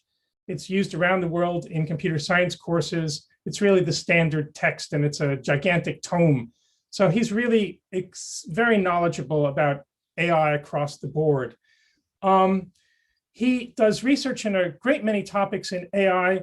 Most recently, he's really been focusing his work on this topic of beneficial AI or trustworthy AI or responsible AI, which has become a very significant topic of discussion over the last couple of years. I'll give a plug to his book. He's got a book called Human Compatible AI and the Problem of Control, which is for general audiences, but also, and this is partly an important point, from a computer science point of view. So then I'd like to just make a short remark about why it's relevant, I think, for the iCal community. So as I've said, there's a great deal being made about responsible or trustworthy AI, or whatever you want to call this. To a great extent, this is being made from, let's call it, an extrinsic point of view. That is, how does the law apply to computer science, to programs, to AI? So has an AI program done the right thing or the wrong thing? Who is liable? How are they liable? Very much seen from the outside and not necessarily with a great depth of understanding about AI itself, how AI functions, and about how the systems are developed or how they could be changed. So I would call this very an extrinsic point of view, applying the law to computer science. We can contrast this with what we might say is the intrinsic point of view, which is how we build the law into an AI system so that it can conduct legal reasoning, compliance, so that the machine learning model accommodates human interests and human needs. This is, I think, a topic that's very much relevant to the iCal community, even if it's not a topic that's often presented and often of relevance. And Professor Russell's recorded talk really at the end references this idea of the intrinsic perspective about AI and about whether or not it's beneficial, okay? So I hope that you, as the audience, have all had an opportunity to have a look at that talk so that you're familiar with the contents and its themes. So then let me turn briefly to the panelists. I'm going to go in order, so they'll have 15 minutes each, but in the following order. So we have Professor Danishka Bolagala. He's a professor in computer science at the University of Liverpool. He leads the data mining and machine learning research group and also the natural language processing group. And fairly recently, I guess the last 5 or 6 years, he's been doing collaborations with AI and law researchers at Liverpool and elsewhere. So that's one of the key reasons why he's here. We have Emeritus Professor Tom Maybaum, who I've known for quite a long time. His last position was at McMaster University, but he was also at King's College London and also at Imperial College. So he's been at some very prominent institutions. His work is on theory specification and application in different contexts, in particular relevant to the AI and law community. He's done a lot of work on deontic logics and the application of deontic logics in a range of contexts. One of the areas that's particularly relevant, I think, and he'll speak for himself, but just to highlight this, is that he's done a lot of work on software certification for safety critical systems, nuclear power plants, medical devices, autonomous vehicles, and he's long developed this, I think, intrinsic point of view about law and computer science. So that's, I think, one of the key reasons why I thought he would be highly relevant. Then we have my colleague, Bertie Mueller, who's a senior lecturer of computer science at Swansea University. He's the chair of the Society for the Study of AI and the Simulation of Behavior, so multi-agent systems point of view. And he does research on agent programming, concurrency theory, Petri nets, and also formal methods. So quite relevant in those regards. So I hope that I've introduced each of you somewhat fairly. If you have more to say about yourselves, please, I'm happy to fill everybody in. Let me, with that, turn the floor over to our first panelist, Danishka, for his remarks, and I will hold my whatever else I have to say. Thank you very much. Thank you all three for participating with us in this. I'm very pleased that you took up the invitation. Thank you, Adam, and thank you very much for inviting me to join this panel. I hope everybody can hear me well. So the first thing I got this invitation I did was looking at Stuart's talk, which was quite interesting even from my background. So I come from a natural language processing and applying of machine learning to NLP techniques. And there were quite a few areas which I thought from his talk that I could elaborate and maybe highlight so that we can have further discussions. So maybe I'll try to share my screen with these three monitors.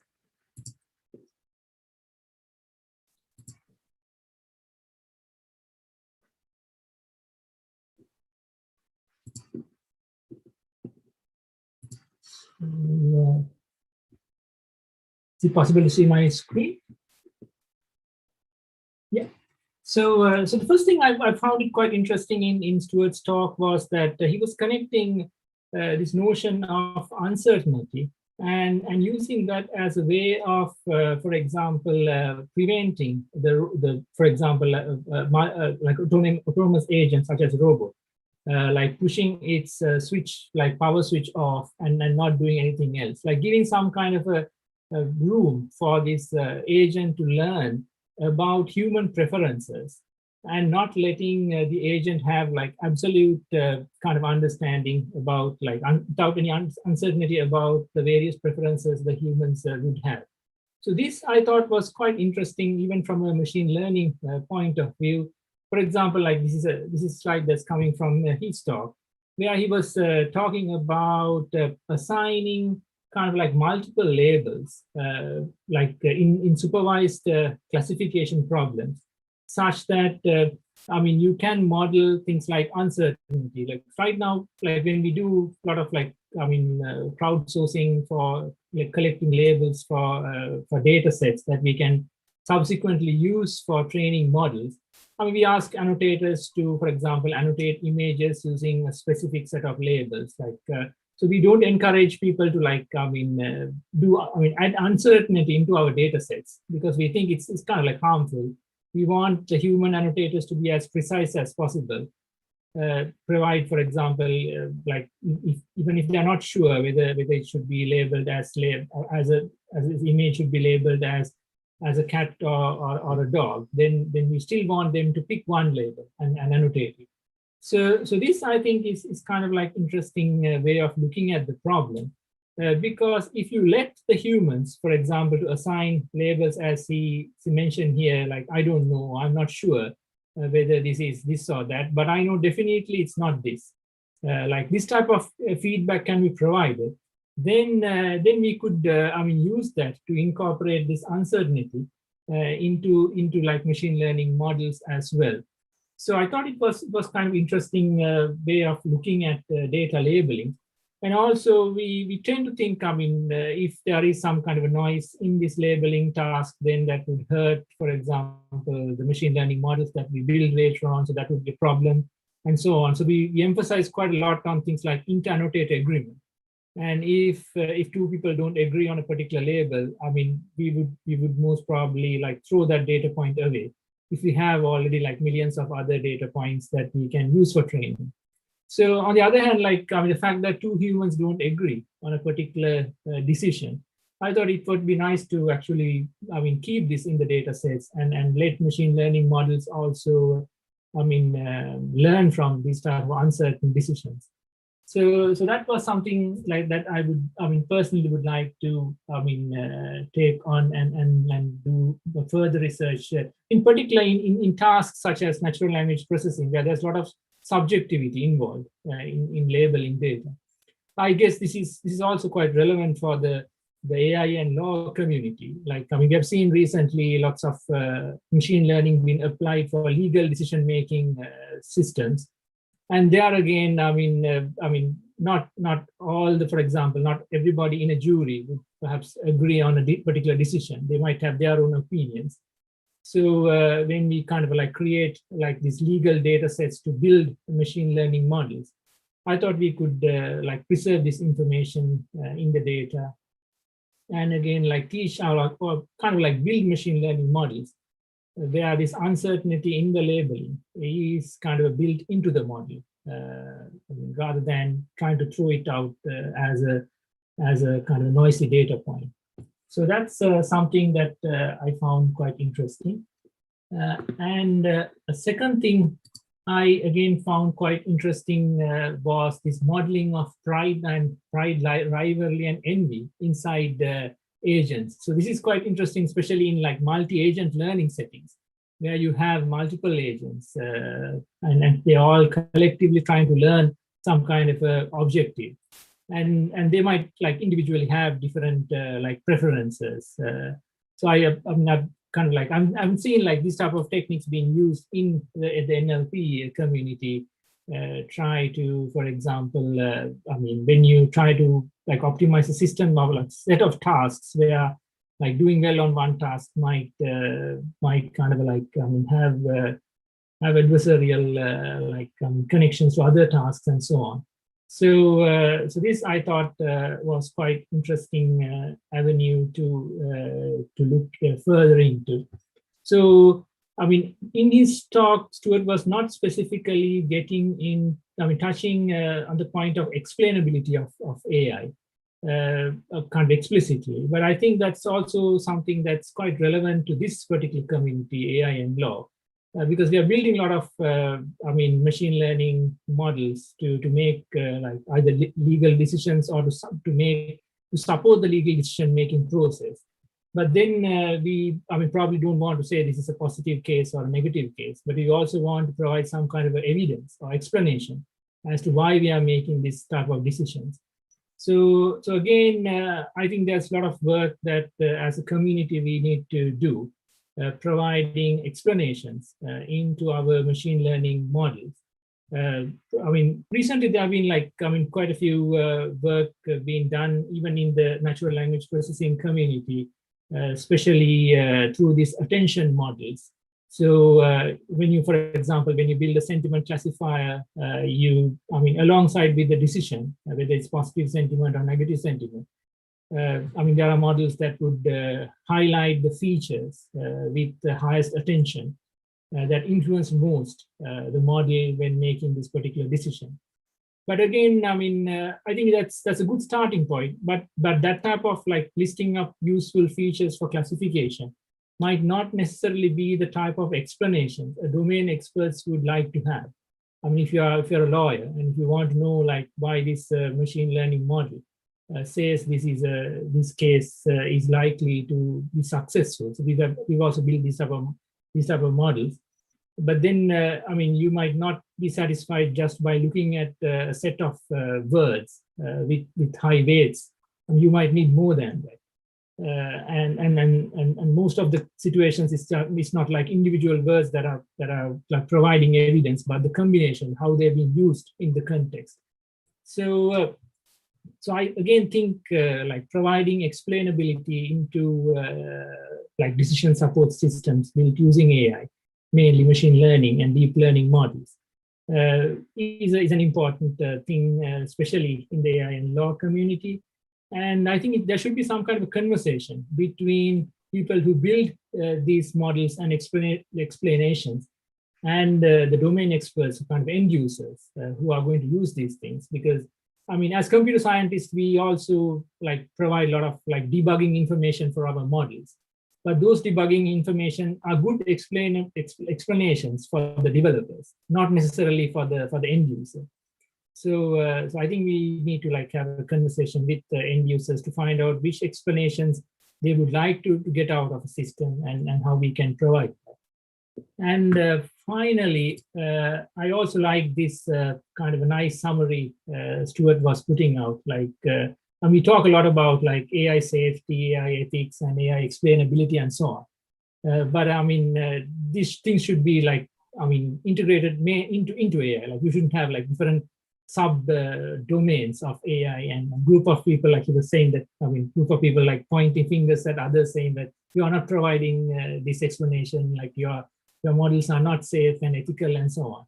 But I think like, I mean, these things should be kind of a thought of from the kind of a starting point when you build these models, rather than like build a model first and then like worry about whether it is safe and ethical and so on. So that's the type of, I mean, kind of interesting points that I kind of picked up, which I thought would be like interesting to the community, as well as an NLP researcher for me to look further into. So with that, I'll stop. And if there are any further questions in the chat later on, maybe we can pick up. Thank you, Adam. Over to you.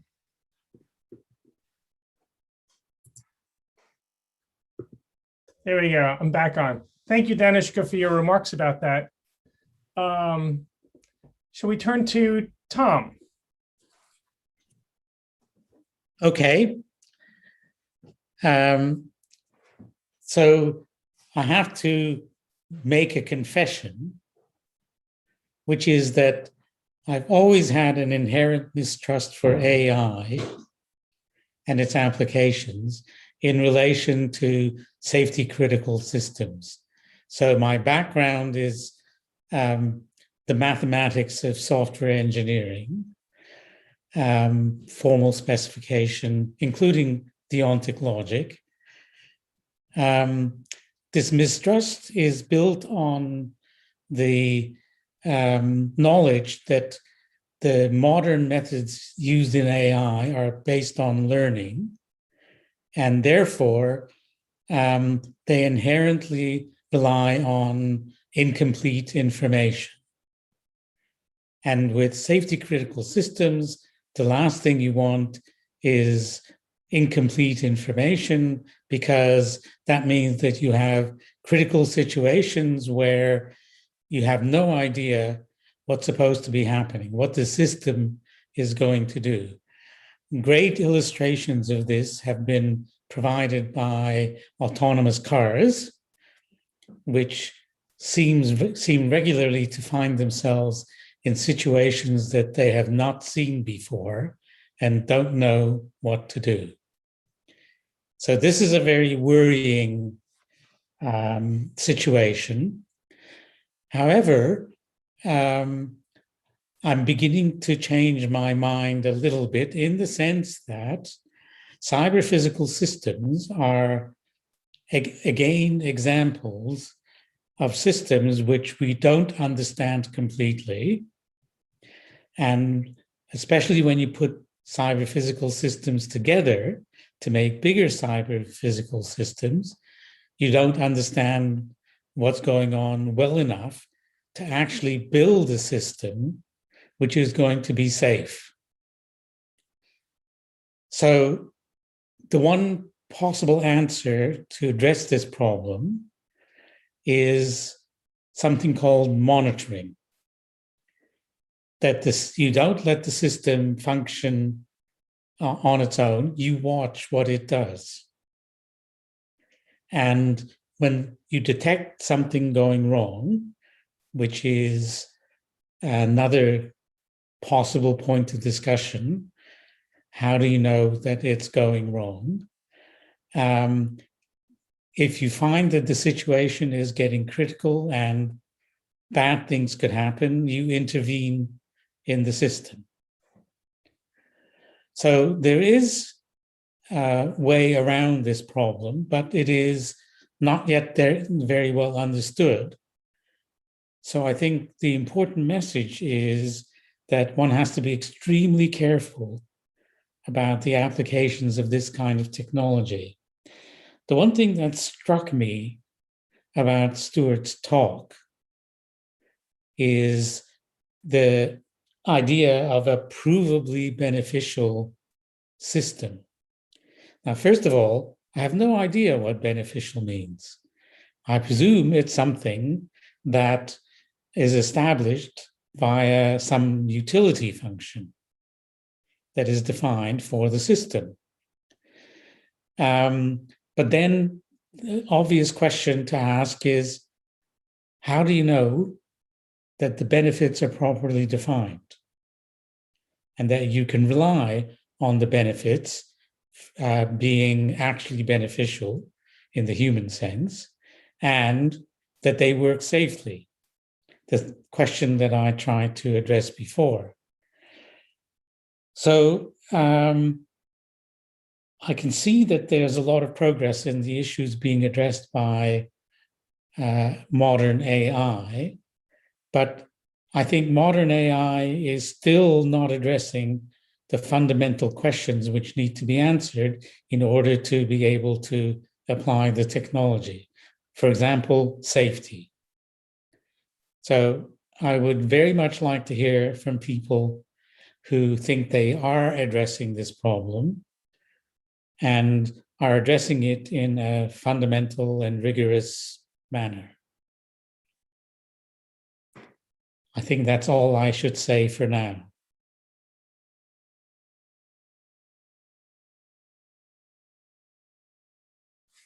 Forgot I'm on mute. Yes. Tom, thank you very much. Great, thank you very much. Speaking of systems that have error because of people. So let's go to you, Bertie. Okay, I've tried to put some slides together, and let's see if I can share them with you.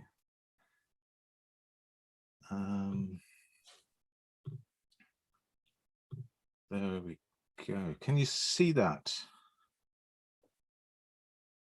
Yes. Yes. Okay, so I've quickly recycled a few slides that I thought might be useful in this context, and it's from a talk I gave late last year on kind of designing reliable, responsible, and resilient AI systems.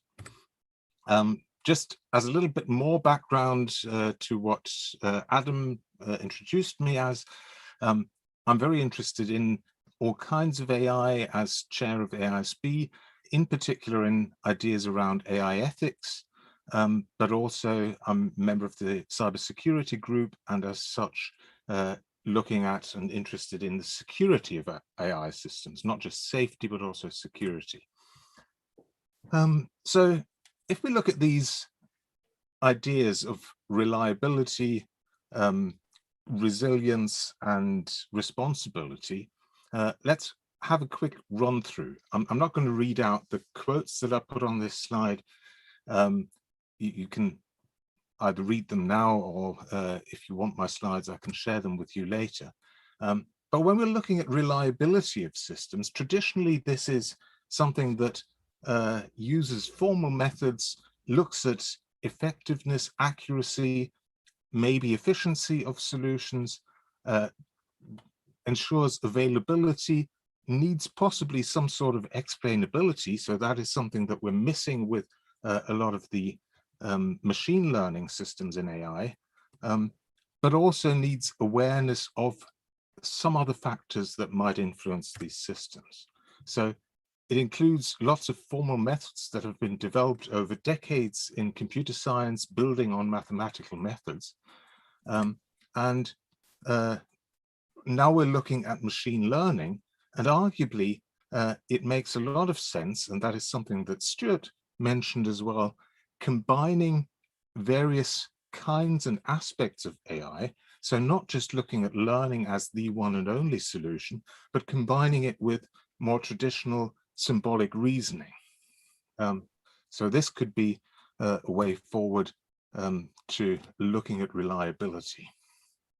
Now, some years back, people were kind of promoting the idea that a system that is reliable will be helped by simply being a rational system. Rational systems we think we can understand and we know why things happen. So look at this little thought experiment. A game played by these fish, and one fish claims, yeah, I'm a rational agent. The counterpart then says, well, okay, I'm going to act as a rational agent too. And what does that mean? Well, okay, let's play that game. Argument, make an argument, make a move. And the first rational agent makes a rational move according to some rules. Then the opponent will say, well, okay, at some point, my opponent being a rational agent, thinking that I'm a rational agent too, it makes a lot of sense for me to make a move that doesn't seem rational. So that could be formalized in the system as well. And at some point that kind of means that, well, instead of the rational expected move, maybe the other rational agent says, well, I'm going to put that opponent of mine out of kilter and make an irrational move. And that seems to be a rational decision. And by doing so, well, the whole argument collapses and we no longer have a rational system that we can explain fully. So looking further at reliability, with machine learning, we know that we sometimes can introduce biases. There's various types and ways of introducing biases into our systems. That can be automatic, it can be unintentional, but it could also be deliberate. And kind of looking forward to the security aspects of AI systems, deliberate introduction of biases could be or is a vulnerability of AI systems. So that is something that we need to look at as well. And then from that arise questions about quantification or just qualification of what a bias is. And can we find something that counters biases introduced into these systems, or would we have to learn from scratch? Okay, let's move on to responsibility. And again, you'll see some connections to Stuart's talk and some connections to Tom and Danushka's ideas as well. So we've heard the mention of transparency, trust in AI systems. What does that mean? Well, it means we need to somehow design our systems so that the users can have trust in them. That means we need to design ethically, look at privacy not as an afterthought, but as a design component. And that would arguably be something that a provably beneficial method should include some, well, design component that makes it beneficial by design. And looking at privacy in particular, there's various ways of doing that. I've mentioned here differential privacy, but obviously we don't have time to go into this. But looking at the idea of this two-player game that Stuart introduced, where the AI learns from the human, it is a learning from behavior, and that means essentially the AI will do some surveillance, monitor us in its quest to, well, to learn what our goals are and what goals the AI hence should try to pursue. So that is something that, well, needs to be looked at from a privacy angle as well. And then if we're modeling and reasoning with uncertain and incomplete information, and that's something that Tom just mentioned, then that is something that is inherent to this kind of scenario, because unlike maybe a partner that I've been with for many, many years, an AI that I introduced into my life just a year ago won't have that background information, won't have that history of what my preferences are and what in a longer term kind of timeline I would probably like as my current goal and aim. So some problems we see there as well. Finally, resilience, and that is something that, well, clearly includes security aspects, robustness of the AI systems. It needs some proactivity in certain circumstances. Something I worked on previously was actually a monitoring solution for patients with dementia. And one of the problems we faced there was simple loss of mobile phone signal. So an AI solution needs to have that proactivity as well to say, well, we need to adjust our reasoning or our methods by knowing that we're moving into certain environments.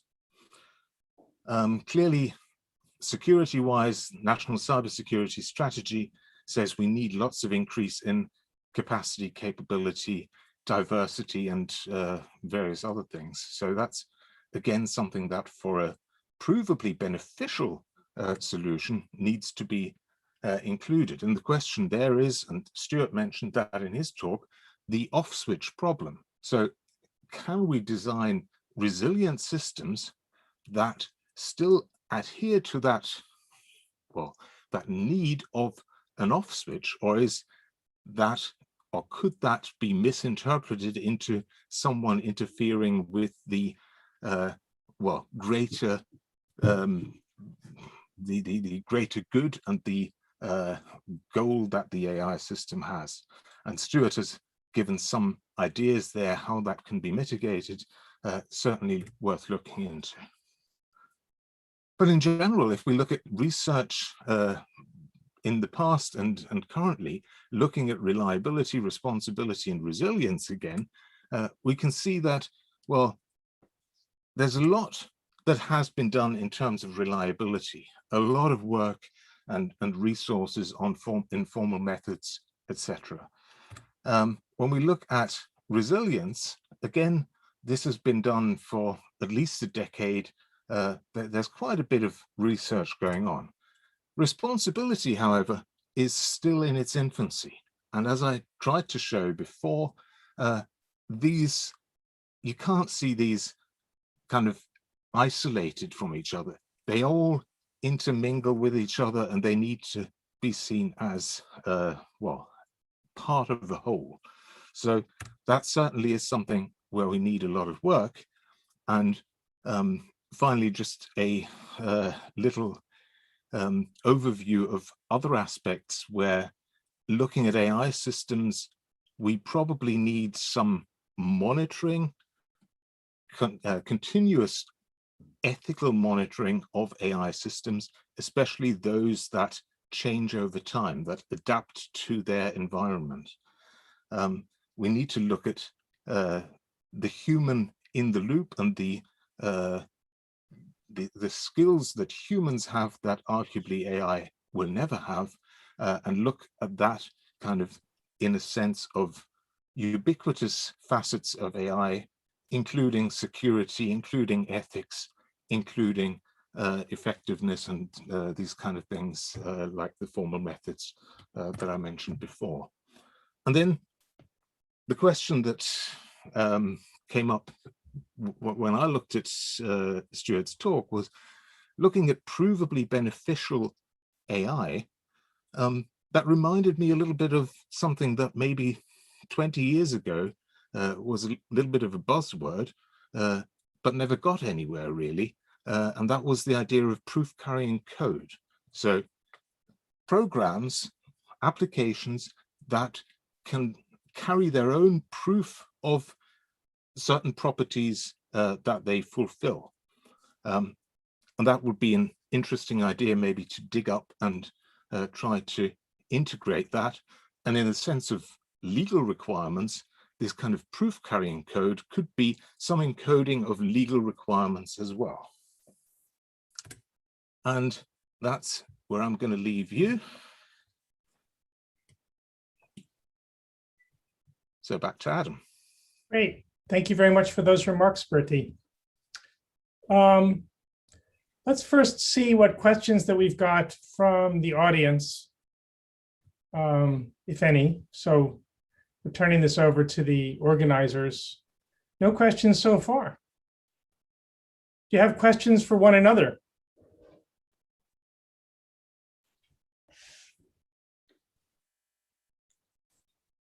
Well, if I may, maybe the other panelists can tell me how you define beneficial in a way which allows it to be determined and compared.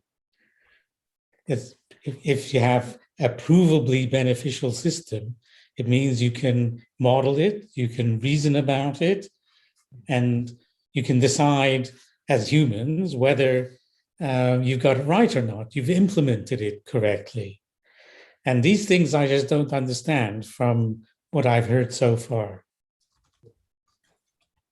I mean, when I heard it, like I thought, like I was trying to connect it to kind of some kind of a utility. So perhaps we had to first define what is a good utility for humans, because there are two agents here, the robo as well as the human, and we are talking about the beneficial for humans. So again, I was not sure, it was not clear to me as well, like how to define the utility. So if any action that increases the utility for the human, I thought it was beneficial. But then maybe I'm just transferring the definition of beneficial to utility. Well, at least that is a precise definition. You have a utility function, right?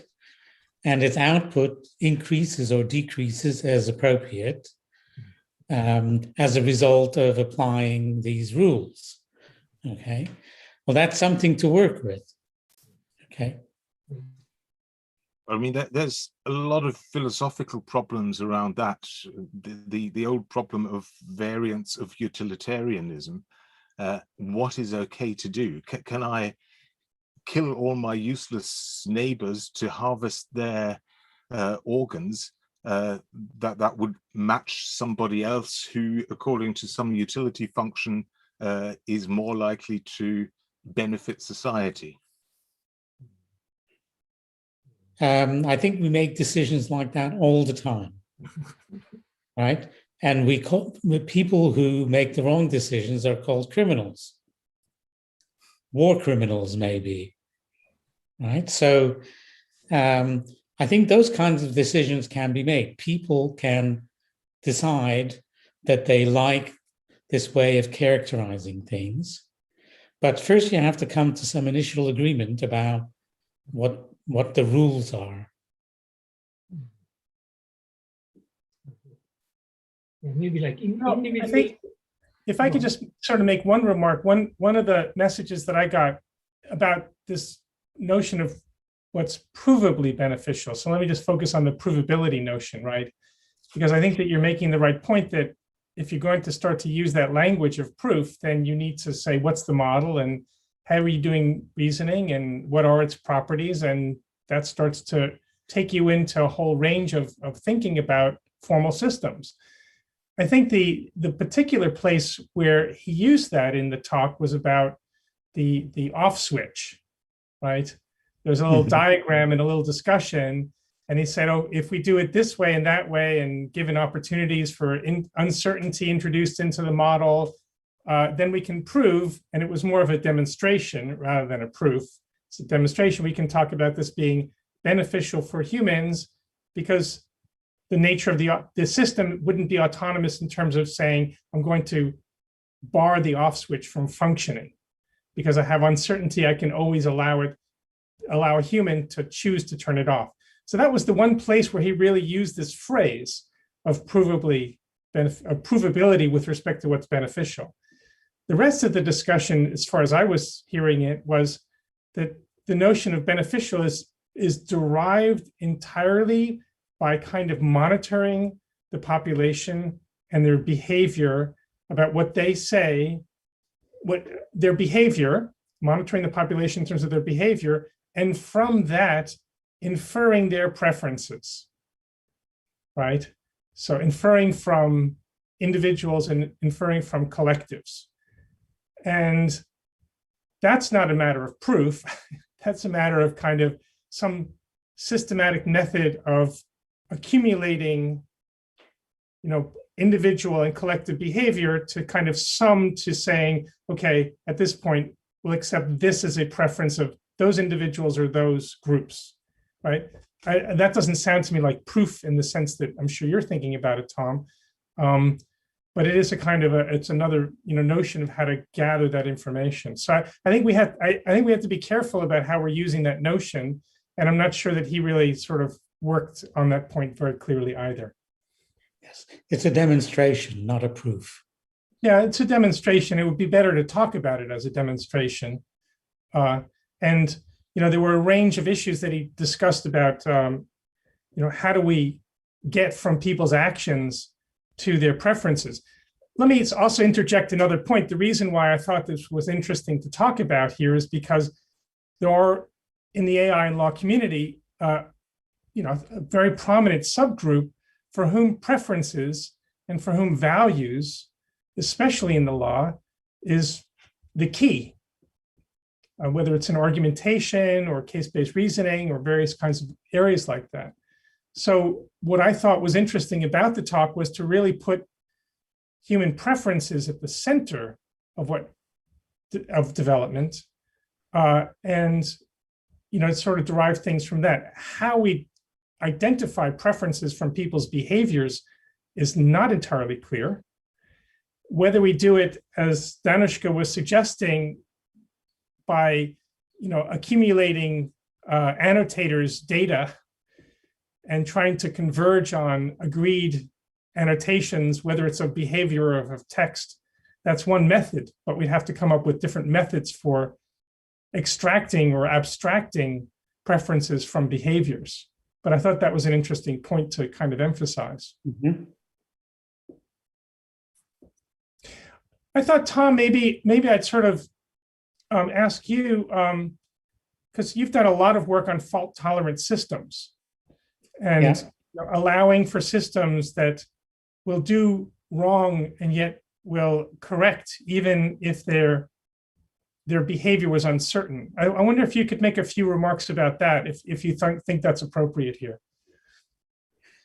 Well, it is appropriate because faults occur when something unexpected and potentially bad happens. And people realized at some point that you cannot build a perfect system which will always behave correctly, even if you know what correct means. And that's always a problem. So the monitoring idea comes from fault tolerance. It's one of the general mechanisms that people use to try to deal with faults in systems. If you cannot have an explicit mechanism in the system itself, which deals with anomalous situations, then you have to be able to watch the system and determine when an anomalous situation has occurred. You have to know what an anomalous situation is and then act on that. shut the system down, take corrective action of some kind, and so on. So fault tolerance is a good model for dealing with these kinds of situations. There is an analogy, actually Russell mentioned this in his talk, wasn't quite fault tolerant, but he mentioned active learning, which Danushka may be familiar with. And there's been a little bit of work in the AI and law community and active learning where you're constantly feeding back results, or even questioning about the annotation of the data to users. And you're using this kind, and so therefore it's really it's a version of monitoring in the learning cycle, right? And so that's an interesting sort of connection between how machine learning is done and some of these notions about monitoring. It's again not so much about fault, but it is something about the judgments about either what the model looks like or what the data looks like. Mm-hmm. Yeah, there's some possibility there, although self-monitoring systems, I think, are not the universal solution, because you need external judgment sometimes to decide that something really is going wrong. Right, great. So let me take a couple of questions from the chat. We've got two coming in here. We have a question from Juliano Maranhão, who's the conference organizer. Hello, Julio, nice to see you. From a multi-agent system perspective, do you think it's feasible, as Russell seems to believe, that an observable collective preference is feasible, right? I have a remark to that, but let me pass it over to you first. Anybody who wants to address this, if anybody? Let somebody else address it. Yeah, I'll give it a go. It's really a hard problem. We can see with just two actors or agents, they can have diametrically different opinions, and it could just be something like, I don't know, my favorite snack might be chocolate, but my doctor tells me it's very bad for my health to eat chocolate. So those are opposites. How can we can only find some kind of consent and say, well, okay, I'll give up on chocolate and my doctor won't nag me anymore. But kind of going into larger groups of agents, well, essentially that's what societies do and what norms are there for, but they're so high level that that's not really the preferences that Stuart was talking about, and it won't give me my coffee in the morning, for example. It tells me what to do and what not to do in terms of what's societally acceptable, and that's about where we can get, I believe. But maybe his notion of preference as being individualistic, small numbers, etc., is infeasible. And so the only view you can take is this larger population statistical one.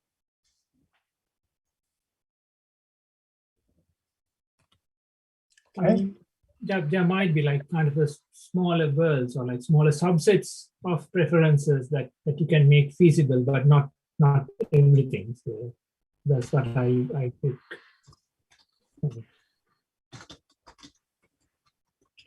Yeah, I think, I guess one of the topics that came to mind along these lines from listening to the talk is whether there are structures and relationships amongst preferences, and how would you kind of look at these as at different levels of abstraction. And I guess to me, the analogy that comes to mind, because I first started off in linguistics, is, language typologies, both having to do with, the words and the pronunciation and the syntax, that, you can look at languages in lots of detail and people will say things like, well, there's infinite variation amongst languages. But when you're a linguist and you study the relationships, you find out that there's quite a lot of structure and a lot of systematicity amongst that. So the surface variation, in fact, hides a great deal of structure and consistency among these things. That's not asserted on populations, but somehow arises from human behavior. And the question is whether preferences could similarly have some kind of structure that we haven't really done very much work to identify in order to arise to that level of the norms, right? That's the level at which we identify sort of large scale preferences. And that's really at the level of where legislation, regulation, and case law is made, right? It's trying to assert larger scale norms. Although, for instance, case law has a lot to say about detailed behavior, right? That's what they do in cases. You're very naughty in that specific circumstance doing that specific thing. That's interesting because there's a specific legal preference about that specific kind of behavior. So there is a lot of information lying out there, and you wonder if we can do more analysis about that. Let me turn to another question from the audience, where we have two more coming up. This is a question from Thorne McCarty. Hi, Thorne. Stewart's main point was to have AI systems pursue goals that optimize human preferences. But we find ourselves in a quagmire. I think we've just been talking about that a little bit. I think if we try to operationalize this idea, Stewart's later slides looked at the difficulties of determining just one person's preferences, what Bertie was referring to, I think, but then talked about determining group preferences for the entire population of the world, kind of along the lines of what we were just talking about. So there is, a finger on a very large scale problem. And, at some point, we probably have to tackle that. The question is, how might we do this, right? It's a bit sort of doing large scale requirements engineering of a very large scale problem in that sense, right? And that might be a reasonable analogy. And you wonder if we could start to take some tools from requirements engineering and try to make some small use cases to figure out ways in which we could understand at least this kind of problem better.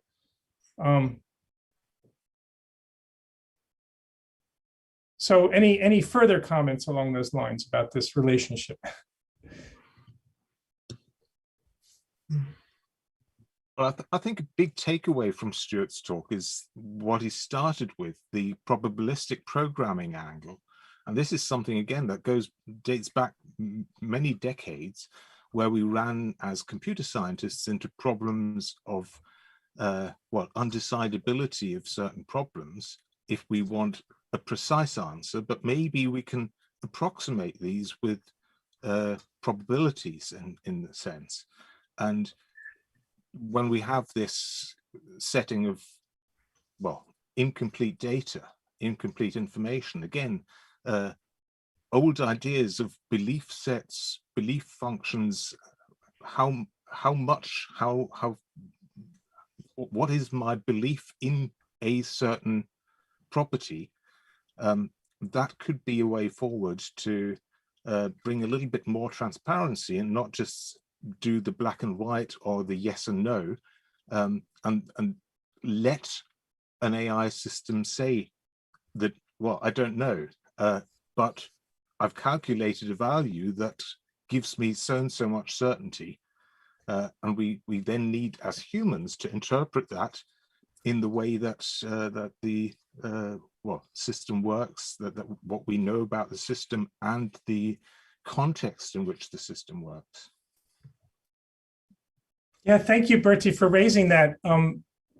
One thought that occurred to me along those lines when he raised probabilistic reasoning is that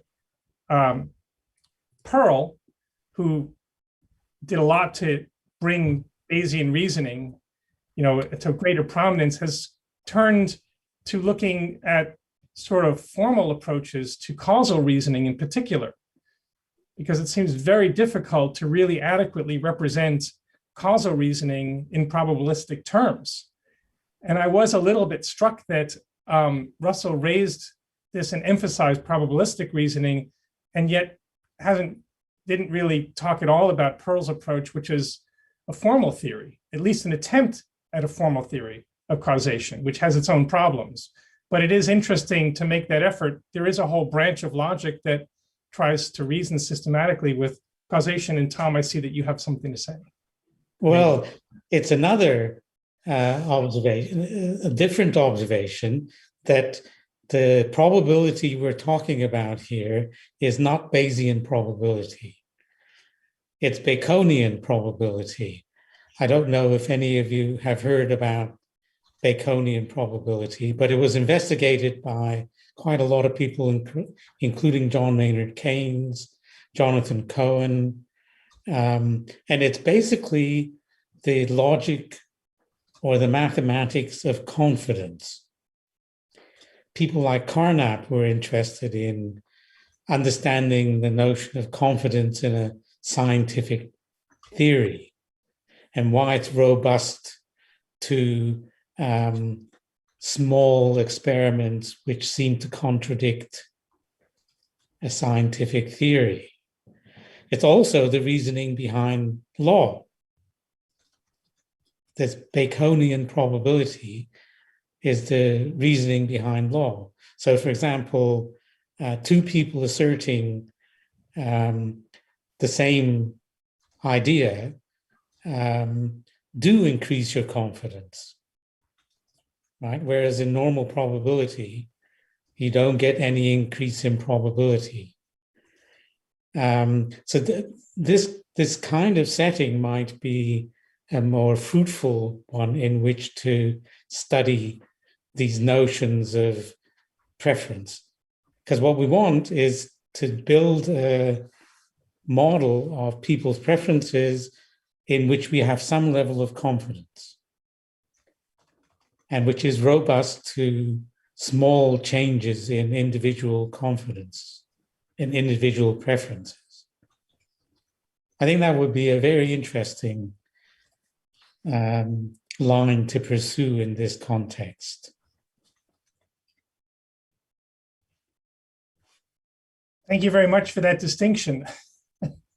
That's a good point. It's not something that had really come to mind as a key point, so I was a bit distracted by that. Great. Any other? We've got one more comment I see from Thorne. Further comment from Thorne McCarty. Here's an argument that Stewart's proposal will have disastrous effects. That's exciting. That'll be an exciting note to end on. Look at where we are today from following human preferences, climate change, wars and revolutions. True, right? So the AI systems trying to advance these preferences could become an amplifier of the worst tendencies that go with the human race. So, that's the reason why we have to have philosopher kings and base our preferences on their preferences rather than leaning towards the consumption society that has given us the problems that we currently have. So it is the tendencies of small and large communities. We also have the effect of, small communities. Small communities can have outsized effects. You can talk about, the impact of small radical groups on populations and the security protocols that happen when just one person wears a shoe that's a bomb and the rest of us are subjected to inspections for decades. So there's an interesting, issue to raise there. Thank you for that comment, Thorne. So, Adam, are you arguing against democracy? Oh no. It's the best of difficult things. Yes. The advantage has been that it balances things out somehow over time with some problems. Mm-hmm. So if that's perhaps one of the reasons, how preferences are going to work, but it would be interesting to have clarity about that. So I think it's a very, it's an interesting global discussion. I think it's interesting in the context of AI and law to kind of be considering these things. There's been an enormous interest in machine learning approaches, classification of legal texts and things. And I think it's very well worth, the AI and law community having their eye on these really large scale, very difficult topics that really clearly relate to legal reasoning, what legislation is about, whether we can automate lawyers or judges or legislatures or these kinds of things. So it's certainly worth talking about further. I'd really like to thank the panelists for joining us and giving us their thoughts and having a bit of an exchange. It's very good to see familiar faces from different places. Thank you very much. Thank you to the audience. And I guess we'll call that a day. Thank you very much. Goodbye. Thank you. Bye.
Greetings, everyone.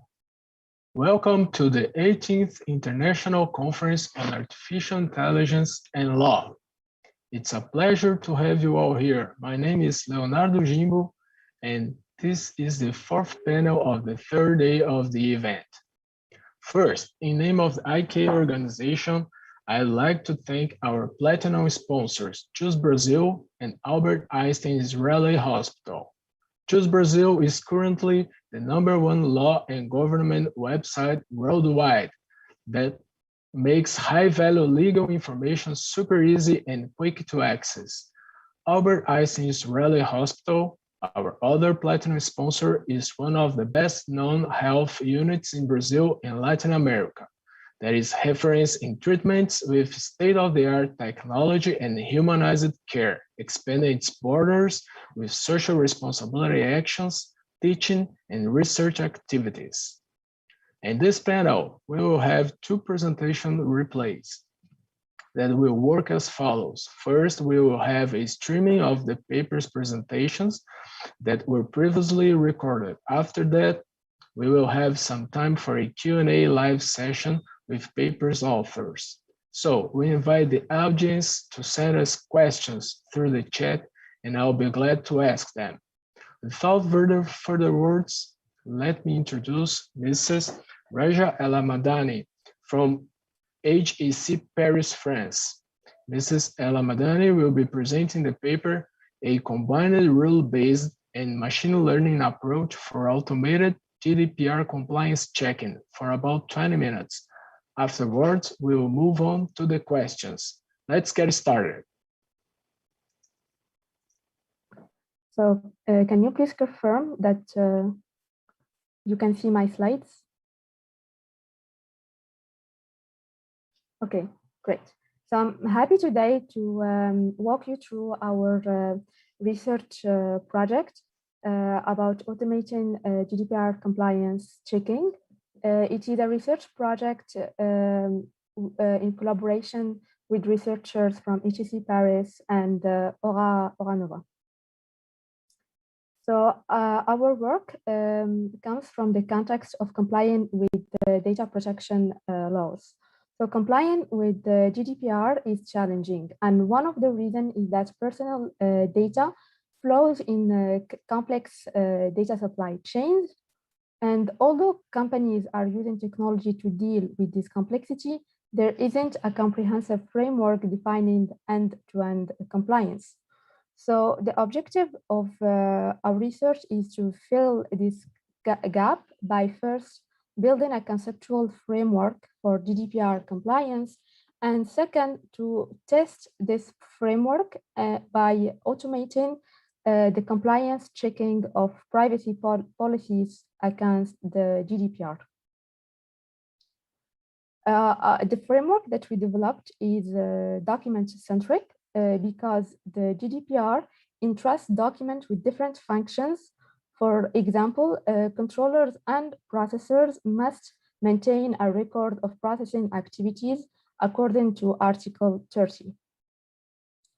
So the starting point of our framework are compliance documents that we define as documents that establish the conditions and processing activities that data controllers and processors are intended to and should carry out.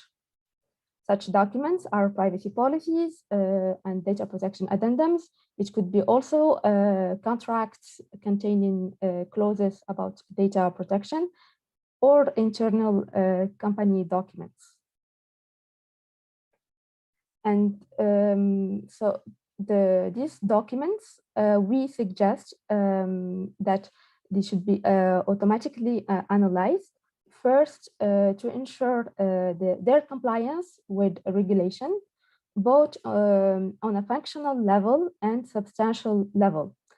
Then the documents should be compliant in the data supply chain, which means that we verify the documents in the light of contractual standards or another document with a higher hierarchy in the supply chain. And last, we assess the adequacy between operations, documents, and regulations, so that we also ensure that operations of processing personal data are compliant with the regulations. To test our framework, we first apply it to analyze privacy policies compliance in the data supply chain. And we start with privacy policies because they are the compliance documents that appear at the top of the data supply chain, since they communicate information to data subjects. And we define the tasks to check for formal compliance, which is the first level of the compliance framework we suggest. And the tasks that we end up with are the checking of the presence of mandatory information according to Articles 13 and 14, and also the readability and clarity of the language, which is defined in Article 12 of the GDPR. And in this research project, we focus on the first task, which is the detection of mandatory information. So our system is composed from two modules. The first one segments privacy policies into paragraphs, and then we predict data practices from each paragraph. The data practices are then used as input to the second model of the system, which is a rule-based model, in order to detect the mandatory information that are mentioned in the privacy policy. And first, I will walk you through the algorithms we built for the extraction of data practices. So we use machine learning and as a training data set, we used the OPP 115 corpus, which contains 115 privacy policies annotated and publicly released by researchers of the Usable Privacy Project. And as you can see, the taxonomy is hierarchical, and it is composed of 10 categories of data practices. And here we show only the categories that we used for the compliance checking.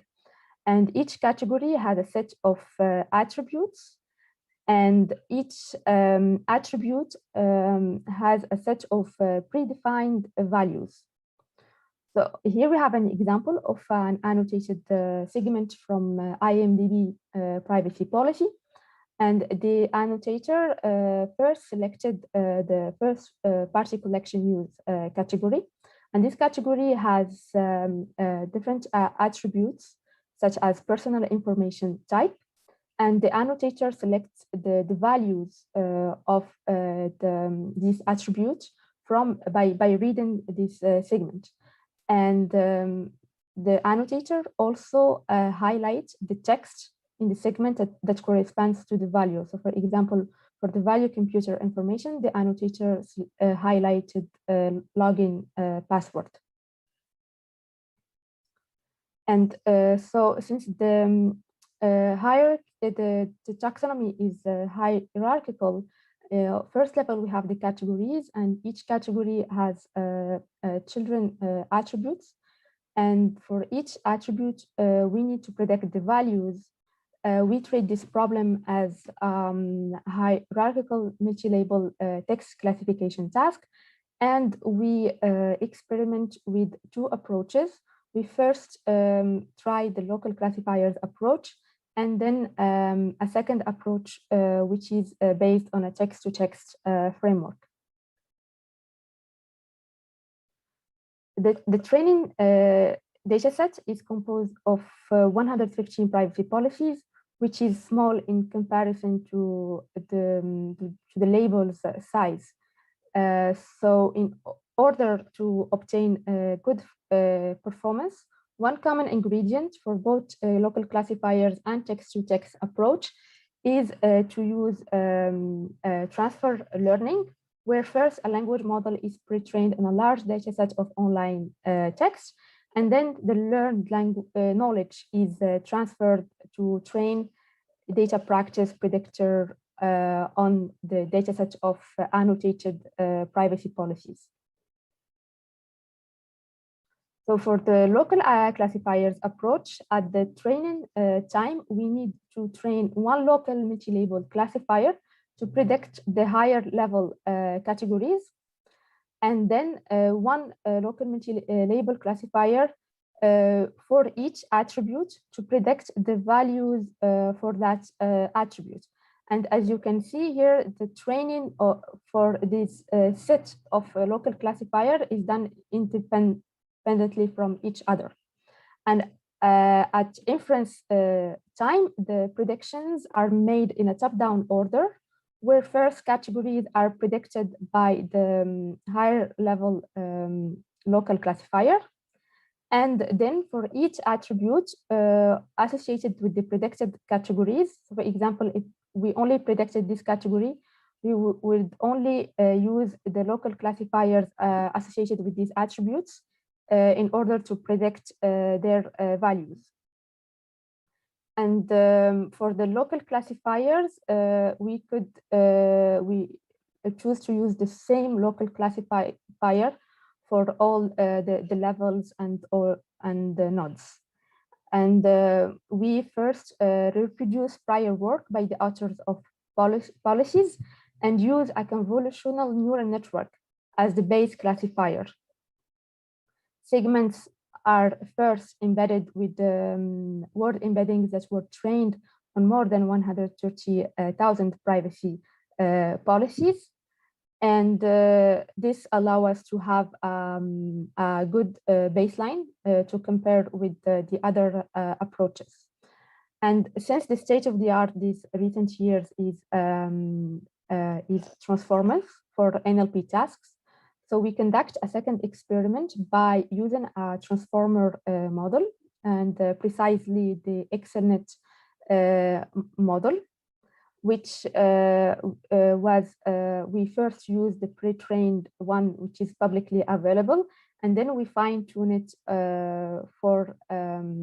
first for the prediction of the categories, and then to predict the attributes values, which means that we fine-tune it 21 times for the 21 tasks. And here are the results for both tasks and for this approach of local classifiers, and by both the convolution neural networks model and the ExcelNet model. And as you can see here for the first task, ExcelNet has superior performance comparing to CNN for the task of categories prediction. However, it has a significantly lower performance than CNN for the second task. And we think that it is the case because there are enough examples to fine-tune ExcelNet for the first task, but not enough for values prediction, given that ExcelNet is much larger than CNN. And so the results are of the classifiers are good for certain tasks and categories, but the local classifiers approach has two main drawbacks. The first one is that it trains the set of local classifiers independently, so the classes hierarchy isn't captured, and the classes hierarchy is important if we want to improve the predictions of the values. And the second drawback is that the number of classifiers grows linearly with the size of the label hierarchy, which means we need more compute power and time, both for the training time and inference time. To deal with these limitations, we suggest to use a text-to-text approach. Why? Because text-to-text frameworks cast every NLP task into a text-to-text problems, such that both the input and output are text. And the main advantage of this is that we can use the same model for all the NLP tasks. So for example, even this task of computing the semantic similarity between sentence 1 and sentence 2, which is a regression task since the output is a number, could be converted to a text-to-text task, and it could be solved using the same model that was used for translation or for summarization. And we use T5, which is a pre-trained language model based on the transformer architecture to implement the text-to-text approach for our task of data practices prediction. We first need to convert the task of extracting data practices into text-to-text. We do this by first splitting this task into two tasks. The first one is to predict the categories for the segment, and the second one is to predict then the values and also the span of text corresponding to the values. And we prepare the first task of categories prediction by prepending the categories prediction prefix to the text of segments. And for the target, we convert it by generating a sequence of the categories and separating them by a semicolon.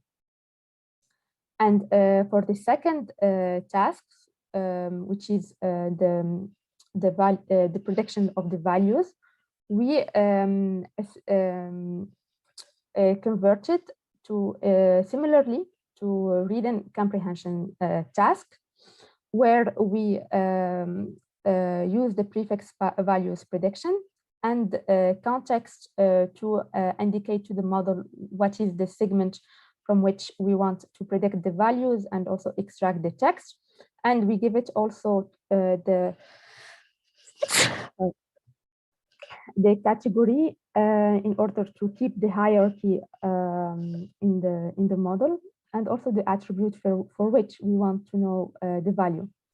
And the target is transformed by first by starting with the span of text we want to extract, and by putting between brackets the value of the attribute. Once we pre-process the data and we convert it into a text-to-text format, we fine-tune the T5 by fine-tuning the largest available model, which has 11 billion parameters on these tasks. And we try two fine-tuning methods. So T5 could either be fine-tuned in an independent way, such that we first fine-tune it on the task of categories prediction and then on the task of values prediction. And in this way, we have two models.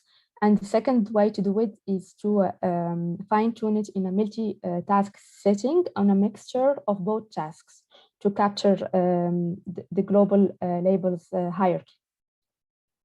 And when we look at the results, we see that the both ways of fine-tuning have close recall and for both tasks, but the precision is significantly higher when we fine-tune on each task separately, which is what the authors of T5 recommended.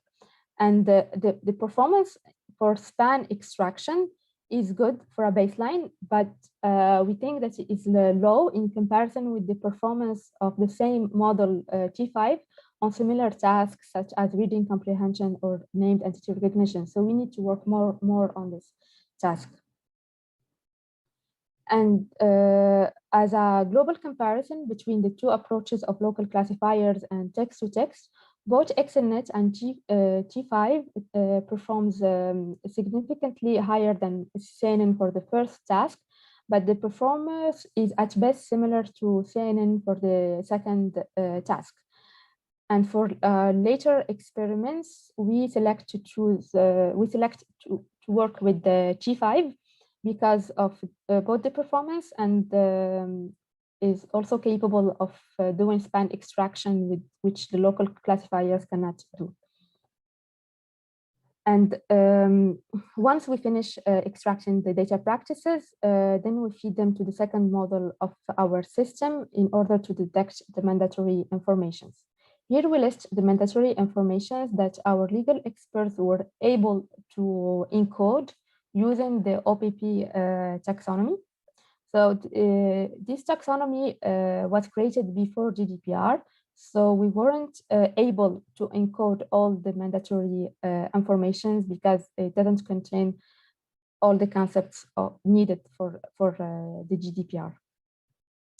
And we choose JSON logic to serialize obtained rules because it comes with a parser that we use to build a first-order logic inference engine with Python. And here is an example of encoding a rule that states the obligation of mentioning the purpose of the processing of personal data. And for evaluation of this part of mandatory information, we created 2 data sets annotated with the mandatory information, 15 pre-GDPR privacy policies and 15 post-GDPR privacy policies. And we noticed that most of the errors on the OPP privacy policies are caused by the difficulty of aligning OPP concepts with GDPR. So, for example, to encode data retention period, we use the retention period attribute. However, it doesn't correspond to what is required by the GDPR. And in the other hand, the majority of errors on the post-GDPR policies are when the algorithm does not detect the right to data portability. And this is expected because data portability has not been widely adopted before the GDPR.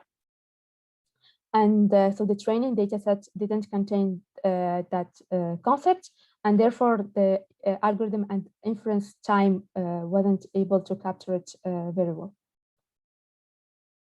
And the bonus with the G5 is that it is capable of predicting new categories of data practices due to its language understanding capability that enable few and zero-shot inference.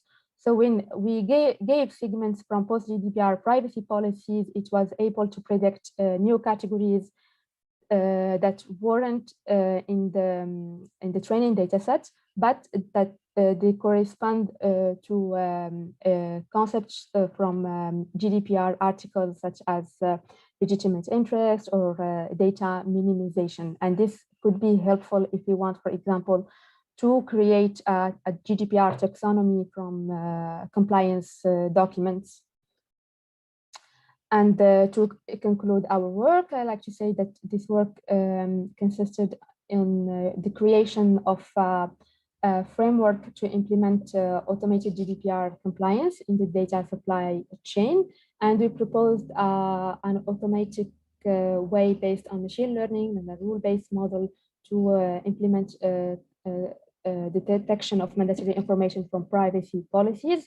And we also dealt with the limitations of local classifiers by suggesting a text-to-text framework. And you could test with our approach since we released the models and data sets that you could find on GitHub. And for future work, we would like to apply the compliance framework to other documents such as the DPIAs and define what would be the compliance tasks to verify the compliance of these documents, implemented in a way that takes into account that companies and work with multi-documents. So we need to check in a multi-document setting. And of course, create data sets that are annotated with GDPR taxonomy, especially if we want to work with other compliance documents. So thank you all for your attention, and I would be happy to answer any question. Thank you very much for your presentation, Ms. Raja. It was very interesting. Now I will ask you a question from the audience. Our first question is it possible to formalize in logical terms open textual rules, such as the lawful base, legitimate interest? What are the main challenges to implement this task? Thank you, Leonardo, for communicating this question. So it's a good question, especially the example of legitimate interest. We tried to encode legitimate interest with the OPP taxonomy, but we couldn't because we didn't find the right concepts to encode it. And we also tried to define with legal experts what are all the possible ways of mentioning legitimate interest, or what are the rules. And that also was difficult because it's very, very large. But a data-driven approach is promising because one of the concepts and categories that was predicted by T5 in the zero-shot setting is legitimate interest. So if we annotate the expressions of legitimate interest on privacy policies or any other documents, I think a natural language processing approach would be able to extract the legitimate interest or other open textured concepts from the text given its context. Okay, thank you. And we have a second question that is, your experiment is focused on privacy policies. As you mentioned, the intention to adapt the framework to other documents, such as the BIAs. What are the main challenges for this adaptation? And if I could complement this question, I would kindly ask you to comment the possibilities of using in this framework existing privacy ontologies like Pronto that are compliant with some GDPR policies. But, so our framework is could be adapted to other documents because the levels of compliance that we defined are defined in a way, an abstract way, in order to take into account all the compliance documents of GDPR. So the first step would be to look into those levels and then define, apply them to the DPIAs in order to define what would be the compliance tasks for the DPIA. And then for in terms of extracting automatically the information, compliance information from the DPIA, that's when we would need to create a training data set, since the data set that we have is doesn't contain all the GDPR concepts that we need. And that's where ontologies of GDPR like Pronto would be helpful to annotate the documents. And there is also one that was created specifically for the DPIA. It's called DPMF, and it contains the concepts needed for the DPIA.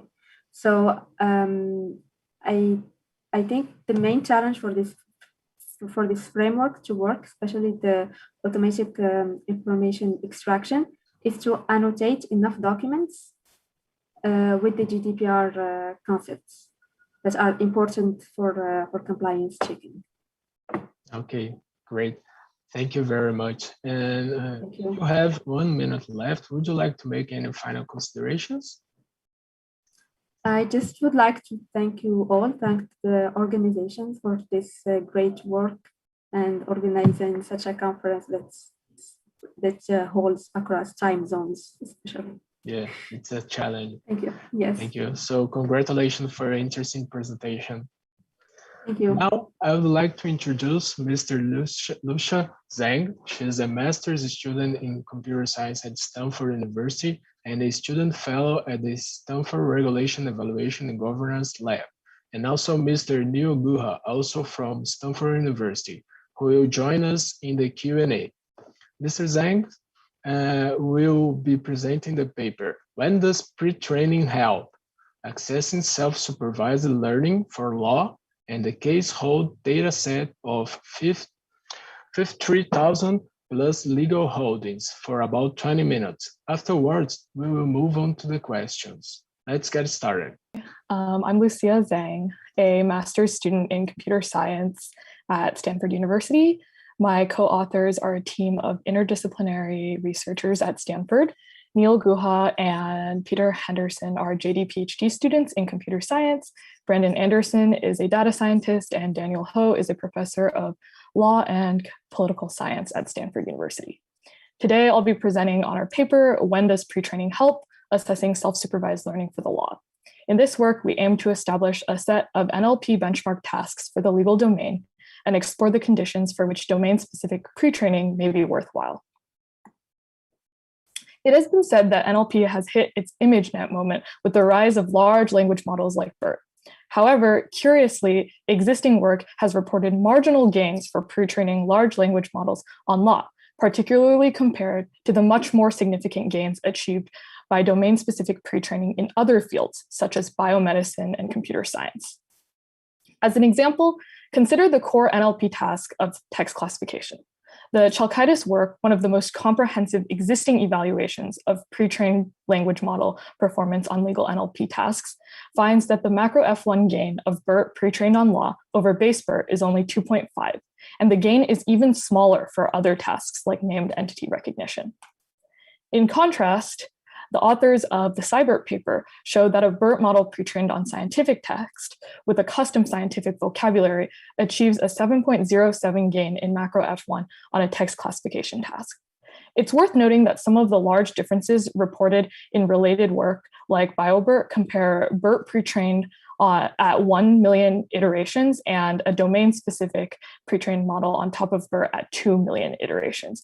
And therefore, the result may be confounded by this. In light of work by the authors of Roberta, which suggests that BERT was significantly undertrained and can achieve higher performance by simply pre-training the model longer. We'll discuss how we address this issue more in our evaluation. So this all leads to the question, why have such large gains from domain-specific pre-training not been observed in law? We hypothesize that existing benchmark legal NLP tasks are not adequately difficult enough to satisfy the conditions under which significant gains from domain-specific pre-training can be observed. This may be due to the expense of hiring lawyers with legal knowledge to manually label datasets for difficult legal tasks. As a result, many private companies are unlikely to make investments in labeling unless it is for solvable tasks. So existing legal NLP datasets are not only small or proprietary, but also tend to reflect lower difficulty tasks that have been solved by methods often predating the rise of self-supervised learning and models like BERT.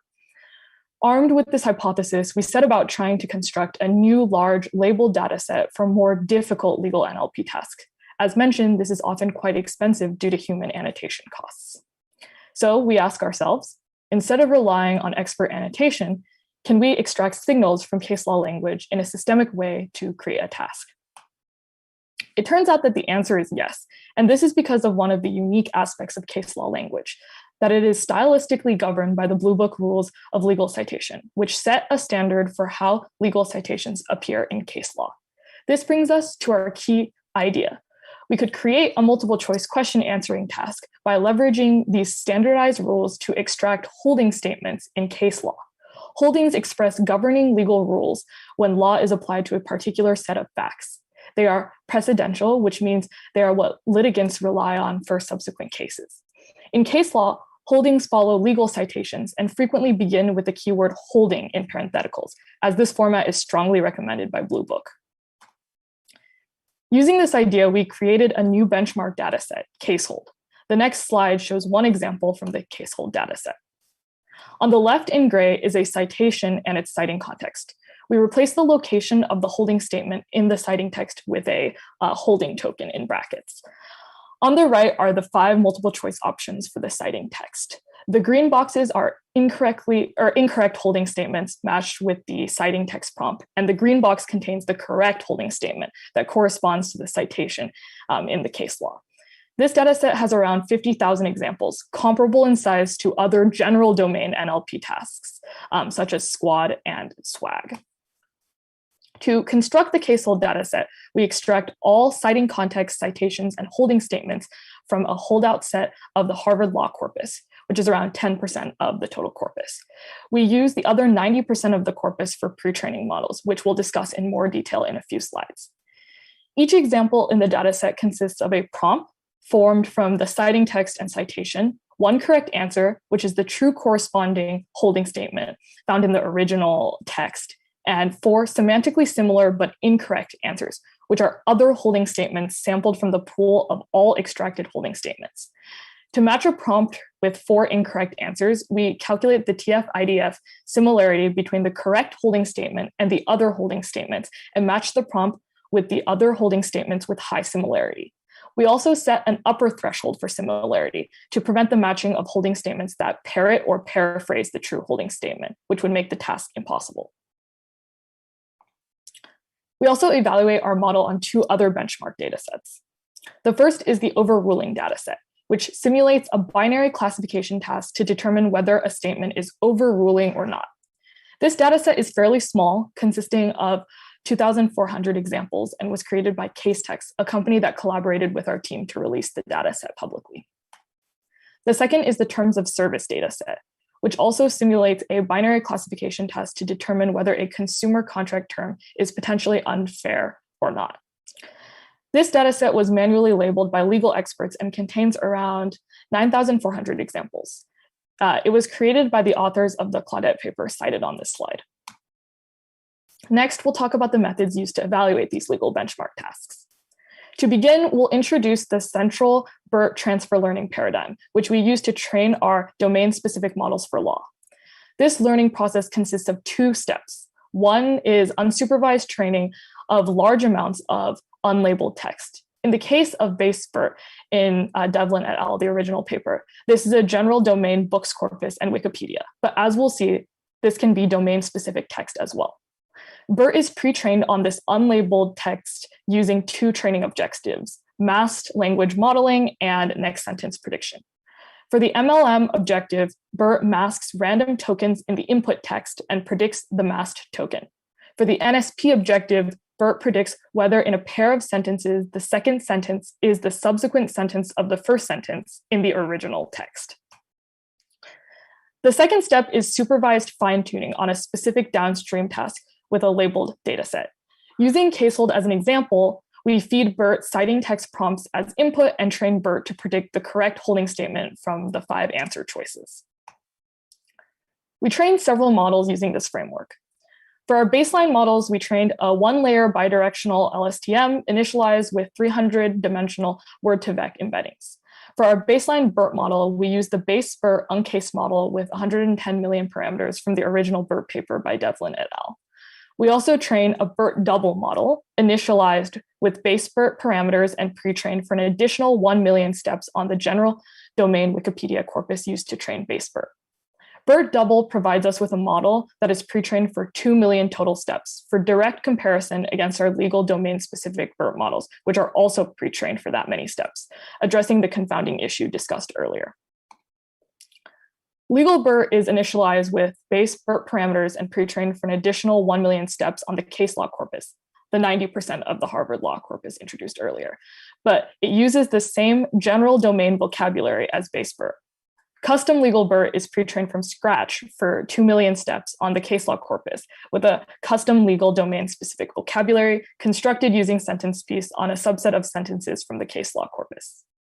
With some initial exploration of model behavior, we can see the significant benefit of a domain-specific pre-training corpus and vocabulary for legal domain-specific reasoning. Let's take a look at a couple of examples. Here's a quote by Justice Marshall from Marbury v. Madison. "The very essence of civil liberty certainly consists in the right of every individual to claim the protection of the laws whenever he receives an injury." We can transform this quote for mass language modeling by masking out the last word, injury, and feeding this input to our BERT model. We would like the BERT model to correctly predict that the masked word is injury.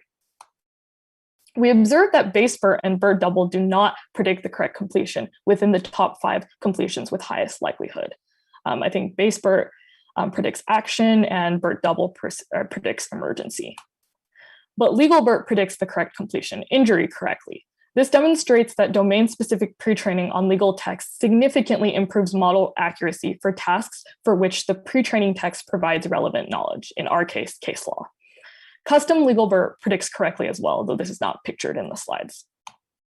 As another example, take the definition of the word affidavit from WEX, the Cornell Law School Legal Information Institute Legal Dictionary and Encyclopedia. Here, we transform the input by masking the defined word affidavit and have BERT predict this masked word. We observe that our BERT double and legal BERT models predict that the most likely word is oath, which is similar in meaning, but not as technically precise as affidavit. Custom legal BERT, on the other hand, predicts the correct word affidavit and attributes high likelihood to this prediction. We see about 80%. Affidavit is in the legal domain-specific vocabulary for custom legal BERT, but not in the general domain vocabulary of BERT double and legal BERT. This suggests that the custom vocabulary contributes to additional gains beyond those from domain-specific pre-training only, especially for tasks that contain highly domain-specific terminology. We zoom out a little now to briefly discuss the details of unsupervised pre-training and supervised fine-tuning procedures we used for evaluation, and then we will present the results of the base setup and some variants.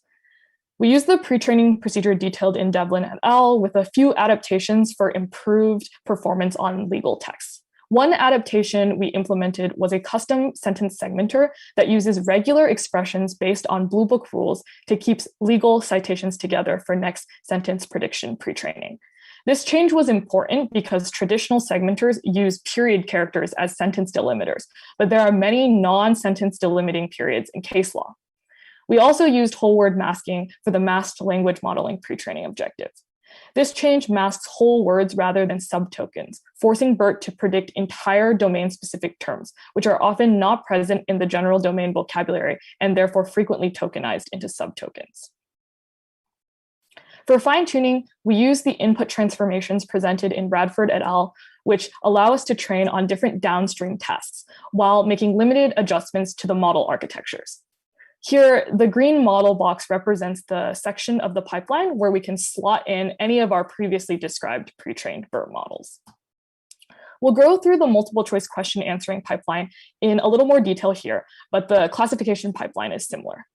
Using casehold as an example, we transform a particular example from the dataset so that the prompt is concatenated to each answer choice separately and separated by a start, delimiting, and end token. We feed each independently to the pre-trained BERT model we would like to evaluate, and this output goes through a classification head composed of a linear layer and softmax to produce a prediction of which answer choice is correct. The text below the diagram shows how this would be done for the original casehold example presented earlier. The following base setup results use this pre-training and fine-tuning procedure to evaluate the 3 benchmark tasks with tenfold cross-validation. We report average macro F1 as our performance metric. We observe that the baseline model performance for overruling is high. This is likely because the overruling task is comparatively easy. The task reduces to identifying the presence of keywords like overruled and disapproved in many cases, as these keywords commonly appear in overruling sentences. The baseline performance on terms of service and casehold is lower, which tells us that these tasks are more difficult and cannot easily be solved with a BILE-STM or base BERT. We see that BERT double and legal BERT achieve marginal gains over base BERT for overruling, which substantiates our earlier hypothesis that existing legal NLP tasks may not be sufficiently difficult to observe significant gains from pre-training language models on law. We see that BERT double achieves much higher F1 on terms of service compared to base BERT, but that legal BERT is not necessarily more performant for this task. This is likely because though terms of service is a more difficult task than overruling, the task language is extracted from consumer contracts, which contains more common language and less language similar to case law. In contrast, there is a 5.7 gain in F1 between BERT double and legal BERT, which suggests that the casehold task is both adequately difficult and domain-specific enough to satisfy the conditions for which more substantial gains from domain-specific pre-training are observed. Lastly, we see that custom legal BERT achieves the highest performance on all three benchmarks. The F1 scores are bolded in the table. In particular, we see additional gains beyond just domain-specific pre-training from a custom domain-specific vocabulary, as reported in other domains outside of law. We also attempted to define a more quantitative measure of domain specificity, which we call DS score. It is computed by taking the average difference in pre-train loss between legal BERT and BERT double over the dataset evaluated on the downstream task of interest. If a DS score is positive, this implies that legal BERT with legal domain-specific pre-training is able to reason more accurately about the task compared to BERT with general domain pre-training before any fine-tuning. These DS scores are reported in blue here.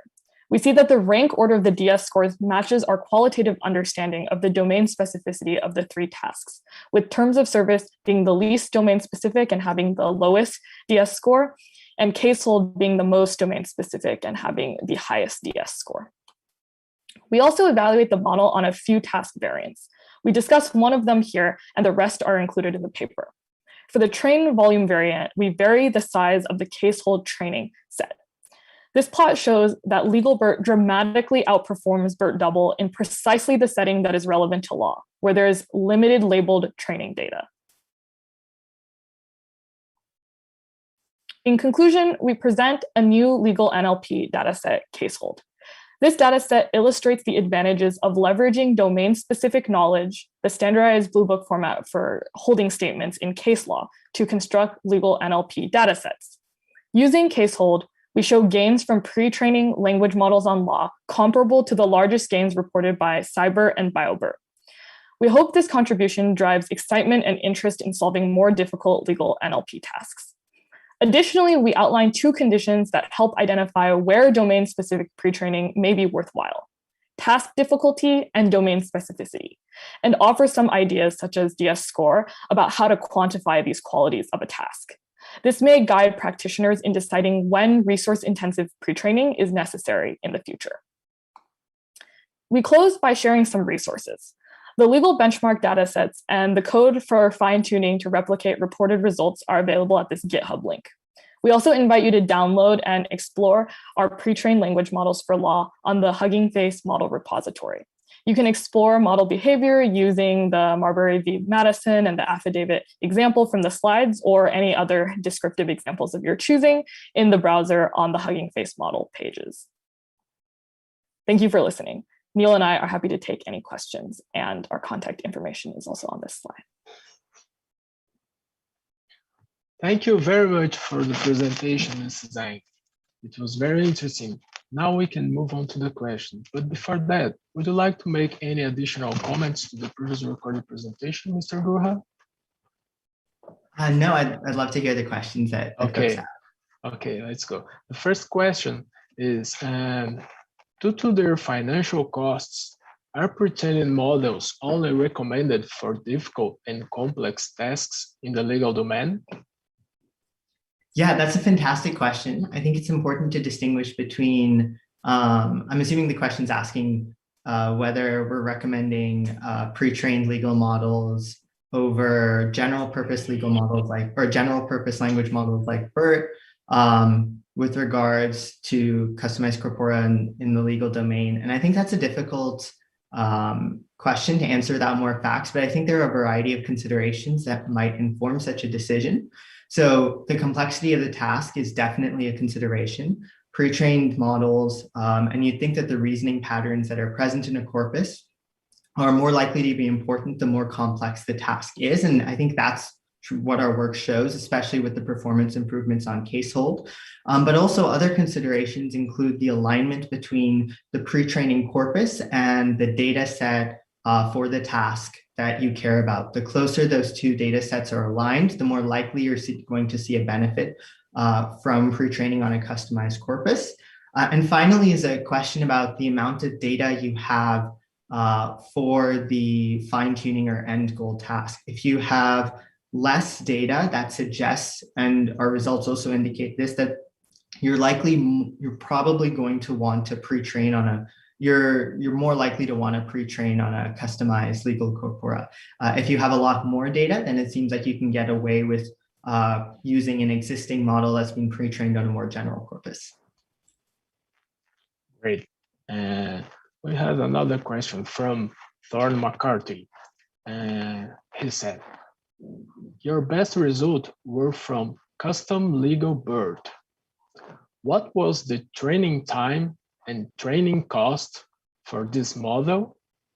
Are you using GPUs or TPUs? Yeah, so we trained it for 2 million steps on Google Colab TPUs, which I think took a couple of days, if I recall correctly.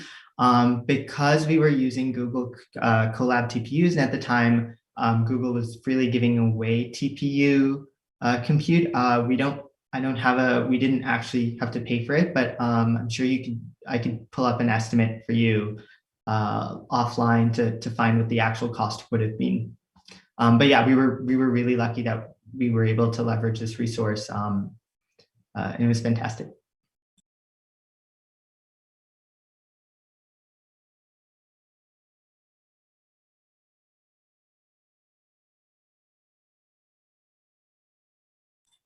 Sorry, Leonardo, I think you're muted. Oh, great, thank you. We have another one from Sabine Werner. Do you think one can profile the training corpora to support the claims about legal bird, such as the important keywords are probably more frequent in the legal corpora? I think I misheard the first part of that question. I'm so sorry, could you repeat it? The first part is, do you think one can profile the training corpora to support the claims about legal birds? Yeah, and we did, I don't think we wrote about this in the paper, but we did look at relative word frequencies compared to samples of the legal corpora from case opinions, the more general corpora used to train what we call vanilla BERT, and we found that on sort of notable, for notable terms, there were significant discrepancies. And I think the examples presented earlier in the presentation in the slide with regard to affidavits show how this can manifest in a difference in performance. Okay, great. And we have a final question. At the end of your paper, you say that, quote, deciding whether you want to pre-train yourself can therefore have significant ethical, social, and environmental implications, unquote. Which are the main ethical, social, and environmental implications of pre-training models? Can we mitigate them? Yeah, that's a fantastic question. And I think a topic that's really at the forefront of mind for a lot of researchers in this field. In our paper, I think we have references to several papers that do a much more thorough job of discussing this in all its nuance and detail. So off the top of my head, the stochastic parrots paper, and there's been a lot of work on trying to catalog the environmental impact. Just sort of like a brief overview maybe is that I think pre-training is very, very computationally expensive. And as a result, there's been a lot of fantastic work cataloging the extremely large carbon footprint it has, particularly when you consider how in a full machine learning process, you're not necessarily just pre-training one model, you're doing some form of hyperparameter tuning, you're running multiple tests. And so this can grow in cost and have a significant environmental impact. And I think the other consideration relating more to the ethical and social issues that arise are that these models are extremely large and unfortunately have a tendency to memorize text and regurgitate it. And with the size of training data sets we're talking about, it can be practically difficult to filter or audit the entire data. And so the likelihood that these models are able to capture harmful biases or regurgitate information that may otherwise be private or may be hateful in some way is not low. And I think those are considerations. And like I said, there's a lot of work that we cite to in the paper that does a much better job of explaining this in all its detail. And so I'd encourage everyone to go read those papers. And yeah. Okay, great. And we have a few minutes left. So would you like to make any final consideration, Mr. Goa? No, I don't think so. I'd just like to echo what was said earlier about thank you so much for organizing this. We can't possibly imagine how much work and how difficult it is to put together a venture like this over Zoom across multiple time zones on these online platforms. But it's been an extraordinary experience, and we're really grateful to have the opportunity to engage with the community and that the organizers put the time and effort into this. So I just wanted to say thank you, and thank you to everyone who listened to our talk. Okay, Mr. Goha, we just received another question, and I'd like to ask you from Jack Conrad. Could you speak to future work? What could you cite practical legal applications that would be immediately acknowledged by legal practitioners as difficult and valuable use of this training? Yeah, so if I understand correctly, the question is asking about what are potential future work along this vein, and then what are interesting tasks we think that stretch complexity. Those are two things we're thinking a lot about. I think in terms of potential future work, one of the things we're really interested in is understanding where the divergences in performance are coming from between the custom legal BERT model and the baseline BERT model. Are there specific reasons we can identify why legal BERT is performing better? And if we can identify those reasons, can we figure out how to use them to improve performance even further? I think with regards to tasks, one of the things we really liked about the caseful data set is the extent to which we can leverage structure already existing in legal text through holding statements, because I think that, as Lucia said, the problem with legal benchmarks is it's very, very difficult to get human labels. And so we're looking at that. There are potentially interesting things we could do around citation signals. I know there's a lot of work happening around contracts. The Quad CUAD data set recently came out, and so that's really exciting. But I think in general, this is a really exciting space, and there's lots unfolding, and we're really looking forward to seeing where it goes. Okay, thank you very much for a great paper. And we still have a few minutes left, and we received another question from Mrs. Raja. So we have her back here to answer. The question is from Heinz Westerman, and he asks, do you think precision or recall is more important for this task? Hello again. Hi, Hannes. Yeah, this is an important question. For us, recall is more important because of the way how we deploy, we plan to deploy the system. So we would like that the system would be used by legal experts in companies who would receive the outputs of the model, for example, in the case of mandatory information detection. So the model will flag the mandatory information that was missing in the privacy policy. So if we consider here the absence of the mandatory information as the positive class, so in this case, we would like to maximize the recall in order to detect as much possible of the mandatory information that wasn't mentioned in the privacy policy. Okay, thank you very much, and congratulations again. Thank you. Thank you. So now we will have a break for an hour and a half, and we'll be back at 6:30 p.m. GMT. Those who want to meet other participants and exchange experiences can access the Gather Town platform for a networking moment. The link is at the OpenFi platform. Thank you very much, and see you soon.